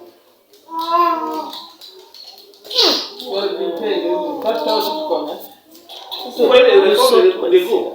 Quand on te dit quelque chose conforme à ce que Dieu dit, mais quand toi tu dis moi je pense que c'est de l'ego. Dans le langage par exemple, c'est de l'ego. On te dit ma soeur, une soeur ne peut pas se présenter sans foulard. Pendant une séance, toi tu dis moi je pense que les cheveux sont le voile de la femme. C'est de l'ego. Parce qu'on te montre, il est écrit, toi tu veux aller à l'encontre de ça. Il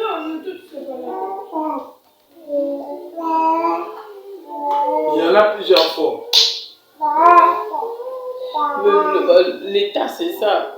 Moi, d'un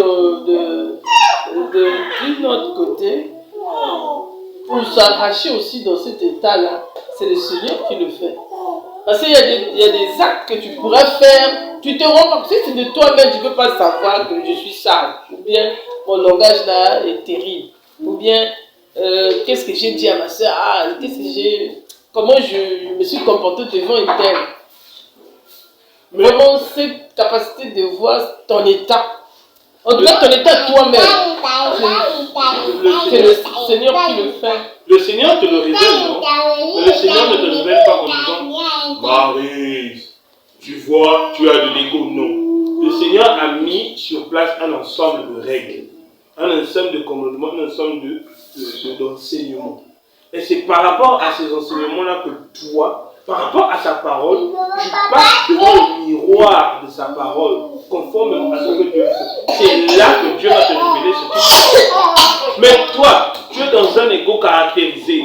Et on vient te dire que ma soeur, ce que tu fais, c'est en ce moment-là que tu sauras que ce que je fais n'est pas juste. Quand on viendra te réprimander par rapport à ça, n'est-ce pas? Mais toi, on vient te réprimander par rapport à ça. Mais tu dis, comment tu vas reconnaître ton soi et comment le Seigneur va te le dire encore? C'est beaucoup lire les Écritures. C'est dans de connaître. En fait, le problème, c'est de connaître le rôle de chacun. Le rôle d'un fils, d'un frère dans l'assemblée, le rôle d'une sœur dans l'assemblée, comment doit se tenir l'assemblée. En fait, c'est dans ça que se passent toutes ces choses-là.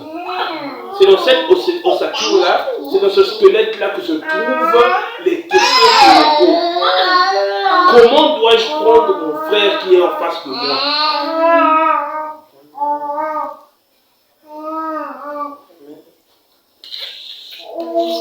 Les frères, par exemple, les frères, par exemple, viennent te voir. Viennent te voir. Ah, frère tel, on est venu te voir. On est venu, on croise son épouse. On est venu voir le frère tel. Toi, comment on appelle? Toi, sachant que les frères sont venus, en fait, prenons un exemple un peu plus concret. Tu vas te reposer, ou bien tu vas être seul, pas peut-être pour méditer ou pas pourquoi, tu veux t'isoler toi-même, dans ce sens-là, ou tu ne veux pas être dérangé, d'accord? Tes frères viennent te voir, on est venu voir le frère un tel. Tu dis à ton épouse, dis que je ne suis pas là, c'est de l'ego. Parce que tu ne prends pas tes frères à hauteur de ce que tu vaux toi-même. Si tu ne veux pas être dans l'ego, prends tes frères à hauteur de ce que tu veux. Mets-toi à ta place, si c'est toi qui t'étais déplacé pour venir voir le frère et qui te disait, il disait à son épouse, dis que je ne suis pas là. Qu'est-ce que ça te ferait? C'est la question qu'on doit d'abord se poser. Si tu ne veux pas être dans l'ego, quel qu'en soit ton niveau de colère, quel qu'en soit le niveau de ce que tu affrontes, quel qu'en soit le niveau des circonstances, pose-toi d'abord la question existentielle. Qu'est-ce que je ferais si j'étais à la place de celui qui m'a fait ceci? Ou qu'est-ce que je ferais si j'étais à la place de celui à qui je fais cela? Tu verras que le problème de l'ego sera résolu. Même toi-même, de te poser une question. Quand tu es en train de pointer du doigt au frère, exemple même à la soeur, de toi-même, tu restes ça dit, cette capacité-là, c'est Dieu aussi qui les donne, de toi-même de comprendre, de dire, est-ce que moi, c'est ce que je fais, c'est bien. Mais ça vient d'où? Ça vient de là, de l'évangile. Si Dieu t'ouvre le cœur de lire parmi, d'être constamment dans lire parmi des versets, tu vas sentir que le verset qui dit, le pouls que toi-même tu as. Tu veux seulement enlever la paille qui est chez l'autre. Voilà, tu indexes l'autre dans ses fonctions, dans ses choses. Or, toi-même, tu en as. Mais parce que ni pour ton nid, c'est dans ce sens-là. Effectivement. Et que c'est d'une même manière que l'ego se la Bible dit par exemple, l'amour couvre une multitude de fautes. Si ton frère a commis un péché qui ne mène pas à la mort, le péché qui mène, la mort pour le chrétien, c'est quoi? La mort pour le chrétien, c'est être séparé de Dieu. N'est-ce pas? Or, si quelqu'un commet un péché qui ne le sépare pas de l'amour de Dieu, donc s'il ne blasphème pas le Saint-Esprit, la Bible ne dit pas reproche-lui son problème. La Bible ne dit pas crie de son problème sur tous les toits. La Bible dit prie pour lui. Mais toi, si tu te sens trop sain, ce qu'il m'a fait me fait trop mal. Vraiment, il faut quand quelqu'un est en colère, tu dois seulement être en colère contre lui. Tu es insoumise, tu es dans l'ego. L'ego, en fait, c'est une forme d'orgueil. Voilà! Les Français ont même utilisé un mot qui semble un peu plus doux. C'est de l'orgueil personnel. Hey! Abomination. Abomination! De l'orgueil personnel. Qui t'a dit que les orgueilleux auront place au royaume de Dieu? Du fait que l'ego se souvent faire mal à quelqu'un. C'est être orgueilleux. C'est du faire du mal à quelqu'un. Moi, je trouve que c'est dans ce sens. Mais c'est dans le but de... C'est pas forcément dans le but de... Parfois, étant égocentrique, tu te rends même pas compte que tu causes préjudice à l'autre. Parfois, tu ne te rends pas compte. Voilà pourquoi, pour éviter cela, tu dois d'abord te mettre à la place de l'autre. Qu'est-ce que ça me ferait si l'autre me fait ça? Parce que si tu te bases sur ce que tu fais à l'autre, sans tenir compte de ce que toi tu voudrais qu'on te fasse, tu continueras à faire du mal à l'autre sans savoir. N'est-ce pas? Or, tu dois d'abord savoir ta position face à ce que tu essaies de faire. Tu dois d'abord savoir ta position face à ce que tu essaies de faire. Et là, tu connaîtras la portion d'ego qui te prend.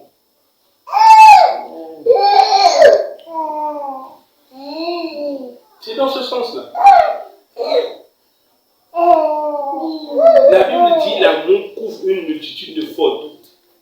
Couvre une multitude de fautes, pas expose. Couvre. Ta soeur a fait quelque chose comme toi. Ah, tu couvres cela, tu vas, tu pries.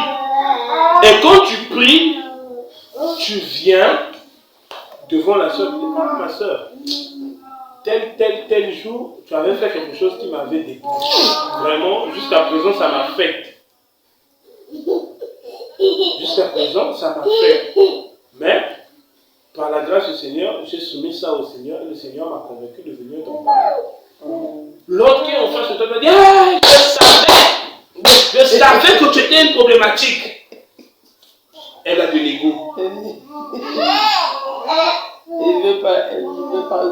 Que tu lui reproches quelque chose. Parce qu'elle se sent plus digne que toi. Or, qu'est-ce que Dieu veut? Dieu veut que tu sois humble. Ah, ma soeur, j'étais vexée. C'est facile. Ah, je ne m'étais pas rendu compte. C'est facile, hein? J'appelle ça, c'est facile. C'est-à-dire, Ah, oui. c'est facile quand C'est pourtant facile, hein? Cadavre. Ah, ma soeur, vraiment, excuse-moi, je ne savais pas. Vraiment, je t'ai fait mal. Ah, vraiment, excuse-moi, vraiment, je m'excuse. Le problème est fini, hein? Ça ne t'a rien retiré, au contraire, ça a ajouté de l'estime envers la personne qui est venue vers toi. Parce que dans son cœur, elle reconnaîtra que la sœur Tom est une personne trop humble. Ah, elle fera... Vous pensez que le bon témoignage vient de quoi? Du fait que vous partagez les sacs de riz chaque jour? Non! Le bon témoignage de l'assemblée tient compte de tout ça. La sœur en elle est humble. Ah, non, la sœur, si c'est la sœur, non. Le chrétien doit être capable de mettre sa main au feu pour son frère et sa sœur. Parce qu'il reconnaît que l'esprit qui est en lui est authentique. Elle dégage des ondes d'humilité. Le chrétien doit être capable de le faire ou de le dire. Et c'est ça que Dieu veut. Donc l'ego, il y en a plusieurs formes. Tu as vu par exemple l'exemple de je sais que tu étais seulement une problématique. Tu commences. Amen. Tu es égocentriste et orgueilleuse devant le Seigneur. Parce que ta soeur s'est humiliée et t'a vu comme elle-même. Mais quand elle est venue vers toi, toi tu ne lui vois pas comme toi-même. Mais tu te vois au-dessus d'elle. Et tu te sens trop digne pour pouvoir demander des excuses à ta soeur. C'est de l'ego. Ensemble, l'ego, c'est faire tout ce qui est contraire à ce que prescrit la Bible concernant l'amour de Dieu.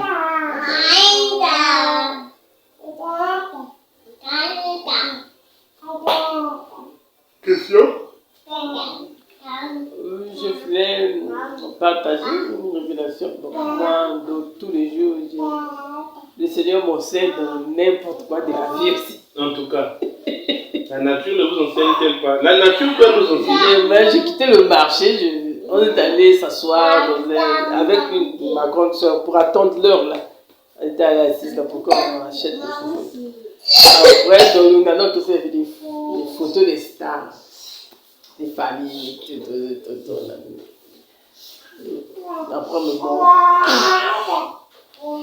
après, Lassie me dit, voilà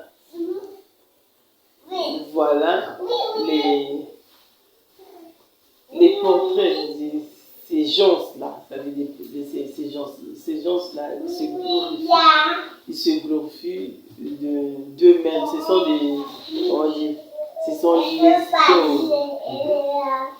C'est-à-dire, à part les photos que j'ai vues, ce sont les idoles des gens. C'est-à-dire, ils ont pris la gloire. Non, ils vivent par la gloire des gens, leurs idoles. Ils se manifestaient comme Dieu eux-mêmes, quoi. Par rapport à leur chant, leur truc, donc c'est l'idolâtrie. Le Seigneur me montrait, c'est-à-dire dans toute leur splendeur, ce qu'ils font, la musique, tout ça, ils se glorifient.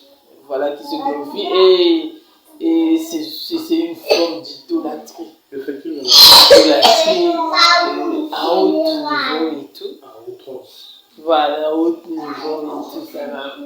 Maintenant, je me suis posé une question. Maintenant, ceux qui les écoutent et chantent leurs chants, donc c'est pour leur gloire. Donc c'est comme s'ils se manifestaient comme leur Dieu. Wow, c'est dangereux. C'est très dangereux. Très dangereux. Parce que dans du sens, les gens se disent, oh, l'idolâtrie, ceci, de ça. Moi, je ne voyais pas les gens qui chantaient les choses du monde. Là, moi, je disais, ils sont pour satanistes parce qu'ils chantent la musique mondaine et tout. Je n'avais pas cette dimension de comprendre l'idolâtrie qu'ils manifestent. Hein, prenons par exemple Fally Ipupa. Tu verras des gens, on te dit, ce que Fally chante vraiment c'est profond. Il est en train de dire là que vraiment l'enseignement de Fally là est au-dessus de tout. Mais c'est le même Fally là qui avait dit, il y a encore tout on a Kabolingo. On ne sait pas comment prendre l'amour. On n'a pas aussi le repère de l'amour. Parce que dans la Bible, Jésus-Christ lui-même ne s'était pas marié. Donc il ne nous a pas laissé l'enseignement de l'amour. C'est faux. Encore il soit balanété. Il y a un autre comme ça. Mais c'est démoniaque, blasphématoire. Mais tu vois, il y a des gens qui tiennent compte de cet enseignement-là. Aujourd'hui, dans le bus, je l'ai entendu dire ma chanson.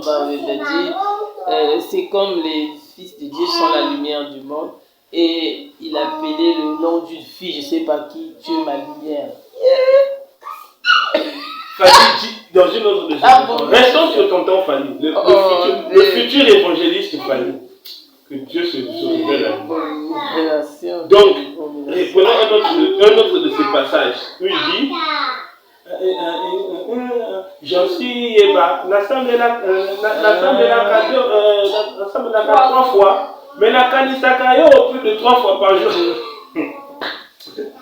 Donc, j'en suis pour savoir, je prie pour moi 3 fois, mais toi, je pense à toi plus de 3 fois par jour. Donc, tu es au-dessus de la prière. Mes pensées là, les pensées que je mets pour la prière sont limitées. Mais les pensées que j'ai pour toi, même Dieu ne peut pas limiter ça. Mais c'est du blasphème.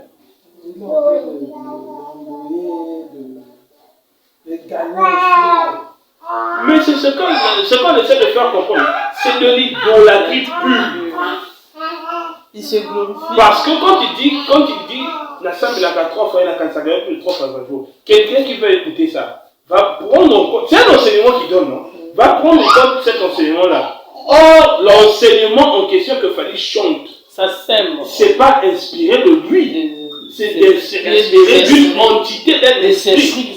Donc toi, quand tu consommes cet enseignement-là, c'est que tu es en train de consommer l'enseignement de cet esprit-là. Oh, Dieu a dit, vous ne mangerez point vous ne mangerez pas point des porcs qui ont des pieds fourchus, des cordes, vous ne mangerez. Il avait cité le type et catégorie de personnes. C'était les démons qu'il citait. Vous ne mangerez pas de la chair, des sacrifices consumés aux idoles. On vous donne à manger une viande sacrifiée aux idoles. C'est-à-dire sacrifiée à l'esprit que Fanny sert. Vous consommez cela à outrance et vous faites de ça même votre enseignement. Vous basez votre vie sur ces conseils-là pervertis. Oui, et tu n'as pas voir ces gens qui écoutent là. La sémence, ça a pris place et ça donne des mauvais fruits. Quand tu vas voir leur apparence, tu vas comprendre c'est fallu. Mais oui, c'est comme ça. Quand c'est pareil, c'est la sémence que tu manges. Qu'est-ce que tu manges? Si il y a déjà vu ma poubelle, tu as la diarrhée, c'est normal. Et puis tu ne pourras que donner ça aussi à ceux qui sont proches de toi. Et en plus, parce que si tu as ma poubelle, si mon Dieu il va manger ce qui est pourri là. Et en plus, dans ta maison, ça va contaminer. Contaminer tout le monde, va contaminer tout. C'est ce que je dis là. Si tu as préparé quelque chose qui est pourri, toi tu ne te rendais pas compte que c'était pourri. Tu vas servir ça aux gens. Et les gens vont manger ce qui était pourri là. Mais vous tous, la conséquence c'est quoi? La diarrhée. Tout le monde. C'est la même chose. Toi tu consommes un enseignement contraire à ce que dit Dieu. Et qu'est-ce que tu vas faire en retour? C'est ce que tu vas servir aux autres aussi. C'est pour cela que le Seigneur nous dit de ne pas manger la nourriture. De ne pas manger la viande sacrifiée aux idoles. C'est ce que la Bible dit. Et les vins qui viennent du pharisien aussi. Ça aussi c'était même l'autre là. Le pain avec la levain, nous ne devons pas en manger. Amen. Oui, le Seigneur. Bon. Tu as une question? Une préoccupation? Une préoccupation. Dis-nous tout. Concernant tout ce que vous avez dit, en tout cas, ça m'a touché. Disons, tout ce que le Seigneur. Je suis surpris, quoi. Non, moi je dis concernant la soeur Marie, l'enseignement m'a touché. Disons de la manière que vous avez parlé. Elle a beaucoup de côté. Des questions. Ça, c'est pas une question. Dans mon acquis, dans compte il y a WhatsApp, j'étais supprimé. Mais donc, selon moi, c'était pas trop parce que je fais ça expressément ou bien non. En tout cas, moi, c'était les mots. Je galérais. Il n'y avait pas de mots. Quand tu vois, parfois, on dit c'est des. Maintenant, on va appeler ça gratuit. Mais tout qui peut plus, on a gagné la cote à la WhatsApp. Oui, parce qu'on avait notre groupe de intercesseurs. Maintenant, j'ai fait, il y avait beaucoup de gens qui ont participé. Par rapport à l'année, on a mon histoire, on a dit, à on vous a supprimé. Mais la soeur Marie a supprimé. Il y a eu la galère à Nicolo. Même la bombe va créditer. Si on a dit moi 100 francs, la bombe va reprendre ma propre. Mais on a dit comment on a avec un voilà, wifi na bino. Bakata ba confiance oui sali forfait, c'est bakati kuna sali forfait tezo causer. Ça va forfait tezo partager.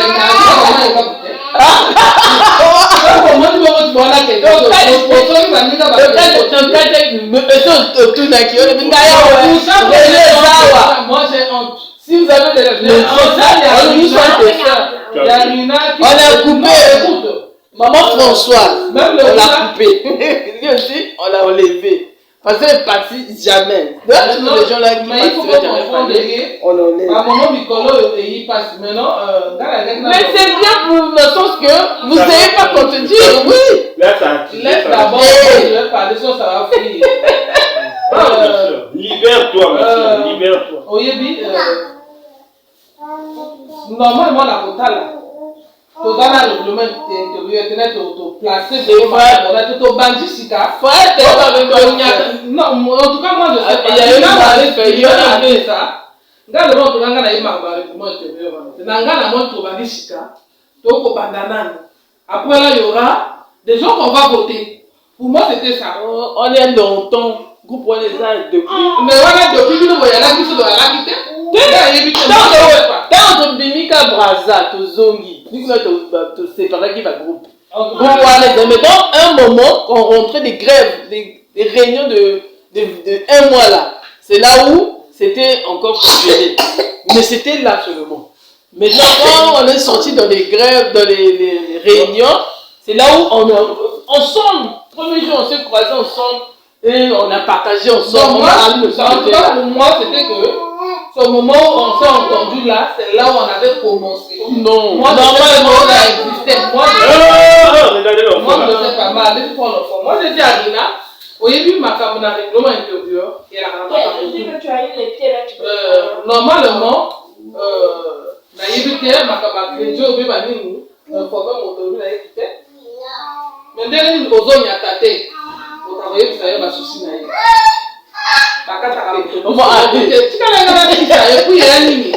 Et il y a église. À n'importe quel moment, on sera à l'église.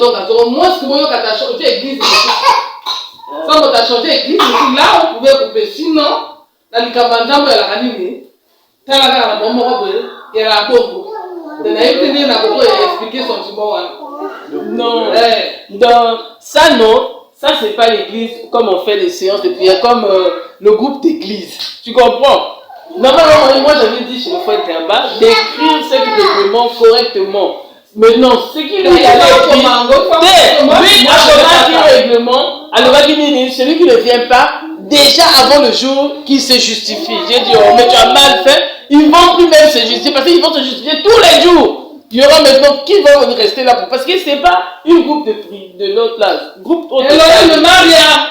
Maman, le groupe autre salut à l'église, pour mon tac et ça, une bataille des guerriers. Hein?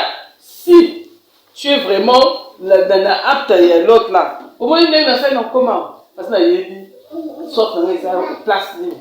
Il y a 1000 fois on est venu des il y a pas de verset. Et bien, il va à madame, je dis, donc,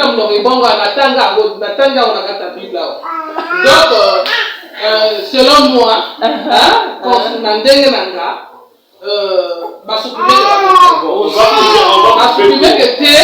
on va vous faire court. Dans ce que tu es en train de dire. Dans ce que tu es en train de dire, tu n'as pas tort. Mais le problème, c'est que le groupe WhatsApp, c'est un groupe interactif. C'est-à-dire, tu réagis, je réagis pour que chacun ait une portion de ce qui doit être dit. D'accord? Or, s'il n'y a qu'une catégorie de personnes qui réagissent, voilà. Et les autres là, sont toujours là à assister. Même se présenter aussi.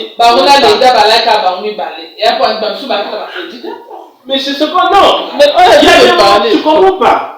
Laisse-moi venir peu à peu. S'il y a eu 10 réunions, mais sur cette réunion, on n'a jamais vu la participation de la personne.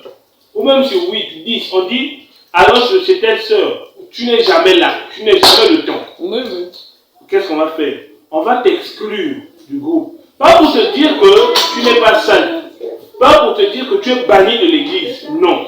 C'est pour te dire que, attends d'abord, laisse-moi finir. C'est pour te faire comprendre que tu ne participes pas à l'œuvre. C'est pour attirer ton attention sur l'accomplissement de ces choses. On n'a pas besoin de la personne ou le nom qui est là affiché, mais on a besoin du travail. On a besoin de ton travail. On prie, on jeûne, on quand tu dis, regarde, c'est ça le problème. Le Seigneur dit que c'est lui qui crée le monde. C'est lui qui suscite le monde. Et c'est lui qui donne l'abondance. Vous connaissez ce verset, non? Or, il y a plus de bien, il y a plus de bonheur à donner que de recevoir. D'après ce que dit la Bible. On est d'accord? Maintenant, comment toi, tu es dans le manque, sachant que c'est Dieu qui t'a mis dans le manque.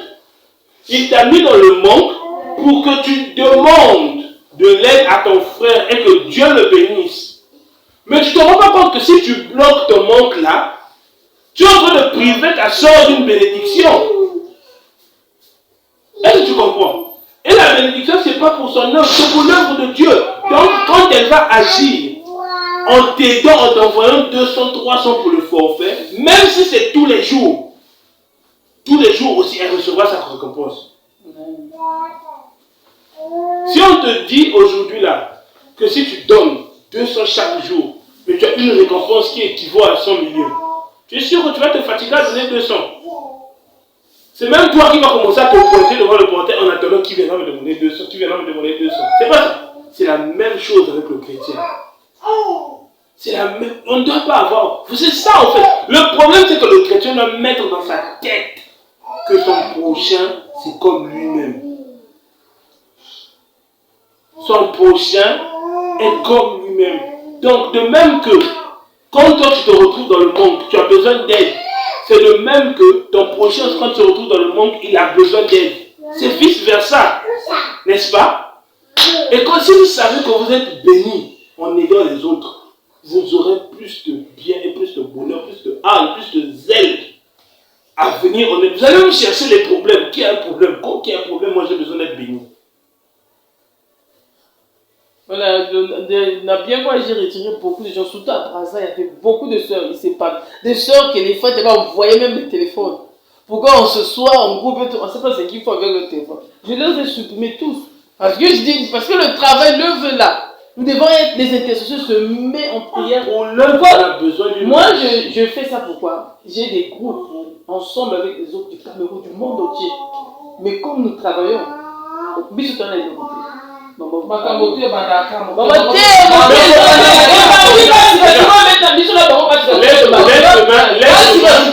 L'être humain, maman, l'être humain n'est pas une personne à qui on habitue à la laxité, à la facilité, non. L'être humain, il faut l'habituer à ce qui est dur. Comme ça, il saura que si je faillis là, on va faire ça pour qu'il avance. Même sans ça, c'est l'œuvre du Seigneur. C'est-à-dire, on ne doit pas le prendre à la légère. Ce que le Seigneur est en train de construire, ce n'est pas du sens que nous croisons les mains en attendant. Ça ne vient pas du Cameroun, ça vient de Dieu. Si Dieu nous a mandaté, ce n'est pas de s'amuser ou quoi.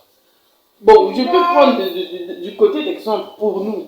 Vraiment, ce que je dis la vérité. Les sœurs à Pointe-Noire ne veulent pas travailler. Rien. On est plus dans les choses du monde pour faire nos choses. Or, une journée de samedi, une journée de jeudi, pour nous, ce sont des journées qui sont vraiment marquées dans nos têtes. On peut programmer les choses depuis mercredi pour que tu sois allégé jeudi, pour que tu te présentes, c'est-à-dire même si tu as un 5, tu dis ah non, je garde ces 300 là jusqu'à jeudi dans le téléphone parce qu'il faut que je participe. Mais tu l'as eu depuis le lundi. Tu l'as consommé. C'est ça qui manque. Tu as l'amour de faire le. Pas pour moi, c'est pas ma boîte. Boîte on tout seul, reprend la bus auto. On ne travaille pas. Je le vois, on ne travaille pas. On est dans une mollesse compliquée. Et moi, j'ai des groupes dans les sœurs du monde entier. 2 groupes. Quand je n'ai pas là, la Katina, mais Nazareth est connecté là. Seulement chrétien 30 secondes, je suis connecté. Parce que hier, il fallait qu'on soit en prière.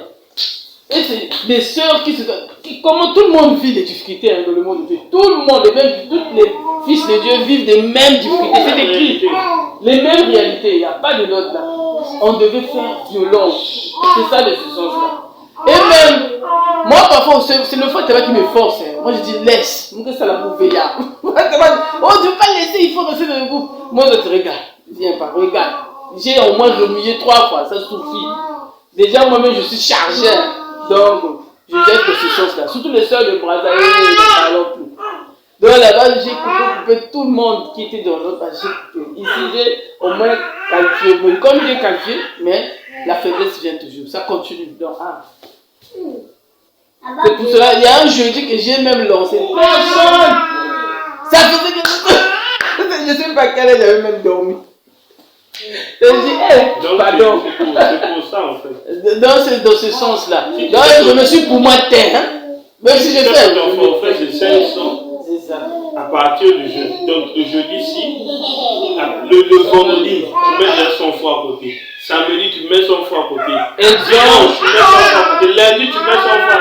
Mardi, tu mets 100 fois. Tu mets 500. L'exemple est aujourd'hui. Voilà. On sait que nous tous sommes donnés de discuter et tout ça là. Mais on devait, si l'autre ne va pas venir, mais on est nombreux. On devait pas être à 3.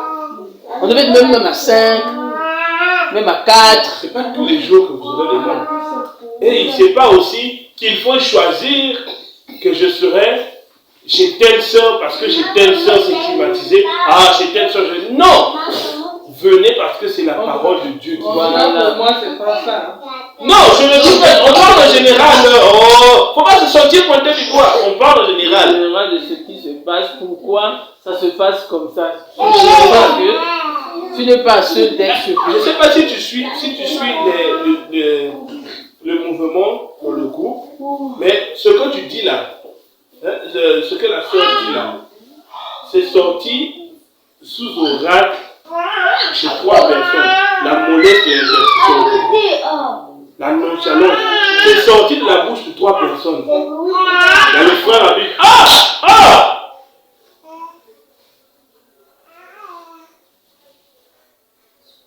En mars, là, il y a beaucoup de choses à faire. C'est sorti de la bouche de 3 personnes. Le frère Habib, la sœur Rina et la sœur Marise. Ils n'étaient pas ensemble, mais les 3 ont eu les mêmes consignes dans le même laps de temps, si ce n'est le même jour. Chacun, Dieu a donné une portion de ce qui devait être dit.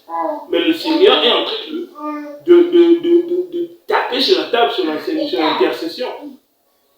Il n'y a pas d'intercesseur. Quand on donne un jour pour qu'on puisse se rencontrer, tout le monde a toujours plus important à faire. Tandis que le monde peut tourner vers nous.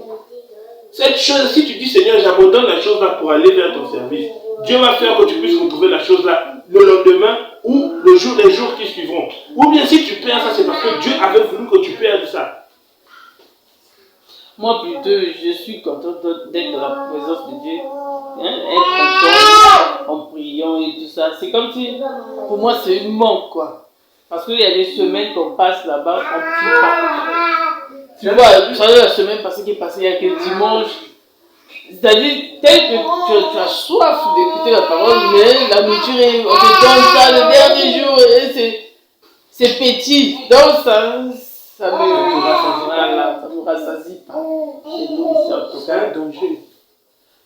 Donc, C'est même... la soeur maman, la soeur Marie va te remettre dans le groupe. En fait, c'est pour ça.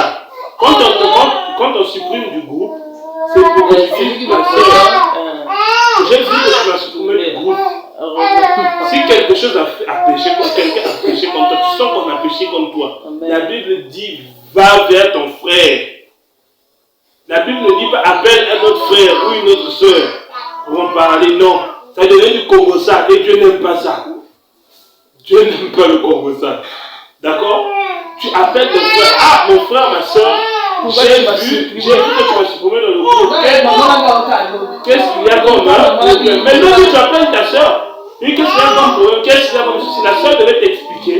Avant, la chose à faire, la première chose à faire, avant de vouloir te justifier, c'est d'abord t'excuser. Ah, vraiment, je m'excuse. Si j'étais vraiment absent ces derniers temps, c'est parce que, mais désormais je ferai l'effort. Mais on te remet dans le groupe parce que c'est pas le groupe de quelqu'un.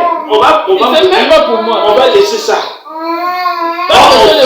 Si ça fonctionne pas, moi je m'en fous. Moi aussi j'ai. On veut que chacun marche. C'est une marche, non? C'est un groupe qu'on a créé, on devait fonctionner.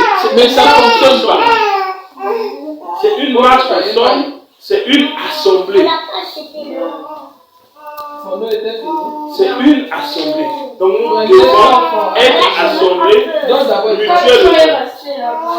Vous avez payé. Donc l'heure est en train de passer.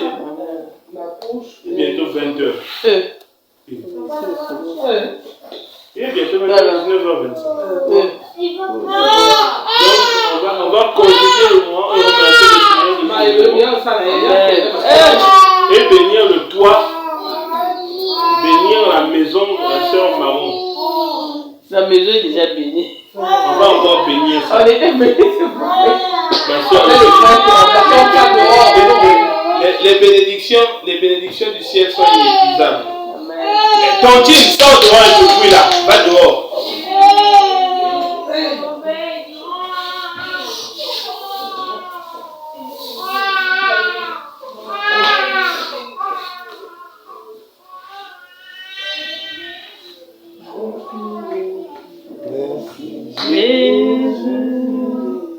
Merci Jésus, merci Jésus, alléluia,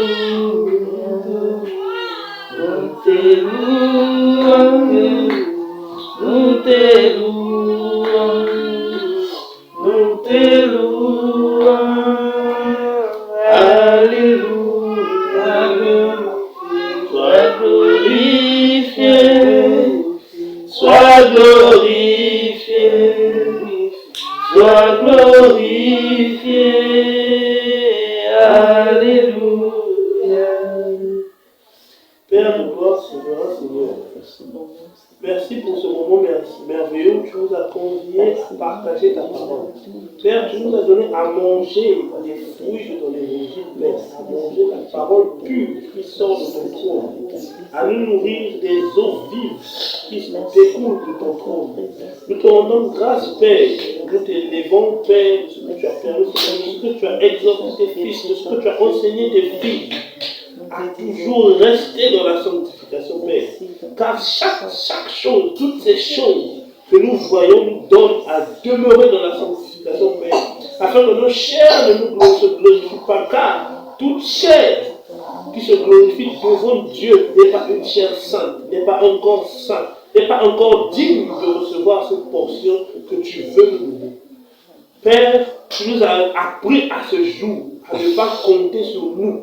Tu nous as appris, Père, à compter sur la folie de Dieu.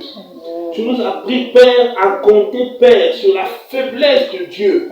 Car la faiblesse de Dieu est la force des hommes, Père. Donne-nous à nous revêtir de cette faiblesse. Pour que de cette faiblesse, Seigneur, le monde reconnaisse ta force. Père, car tu t'es rendu faible par amour. Tu t'es dépouillé de toute gloire pour venir habiter avec tes fils. Afin de te faire connaître parmi tes fils. Amen. Seigneur, tu as fait ces choses pour que ton nom soit glorifié à jamais. Donne-nous donc, Seigneur, de pratiquer cela à notre tour. Donne-nous, Seigneur, à ne pas être gonflés d'orgueil. Donne-nous, Seigneur, à pratiquer l'humilité, Père, dans nos demandes, dans nos agissements, dans nos pensées. Donne-nous à être humbles, à nous considérer comme un grain dans un sac de riz, Père. Inutile en nombre, mais important dans son exercice, Père. Qu'il n'y ait que l'exercice de ton esprit qui soit important devant nos yeux, Père. Qu'il n'y ait que l'exercice de tes fonctions qui est une nécessité devant nos cœurs. Je te soumets nos cœurs, Seigneur. Traite-nous de telle sorte que nous puissions nous approcher plus en plus de la perfection de la sanctification que tu veux de l'Église, que tu veux des chrétiens, que tu veux des épouses, que tu veux de tes servantes et de tes serviteurs, Seigneur. Donne-nous à nous revêtir de cette parure qui ne consiste pas aux choses de l'extérieur, mais à la purification, Père, de nos entrailles, à la purification, Père, des choses qui sont internes en nous, à la purification de nos pensées, à la purification de nos réflexions, à la purification, Père, de nos paroles. Donne-nous à faire ces choses pour que l'orgueil quitte nos corps et que nous puissions te servir avec diligence. Que nous ayons l'amour de ta parole. L'amour de ta parole. Donne-nous à ne pas nous baser sur la chair pour pouvoir justifier, Père, l'appel de ton esprit. Mais que nous puissions nous réconforter en ton esprit pour que la chair soit soumise. Donne-nous, Père, de marcher devant ta face selon l'intégrité de tes préceptes. Que chacun prenne selon la portion qui lui a été donnée de prendre. Et que chacun conserve cela précieusement. Par le nom puissant et véritable du Seigneur Jésus-Christ. Amen. Amen. Shalom, shalom. Shalom.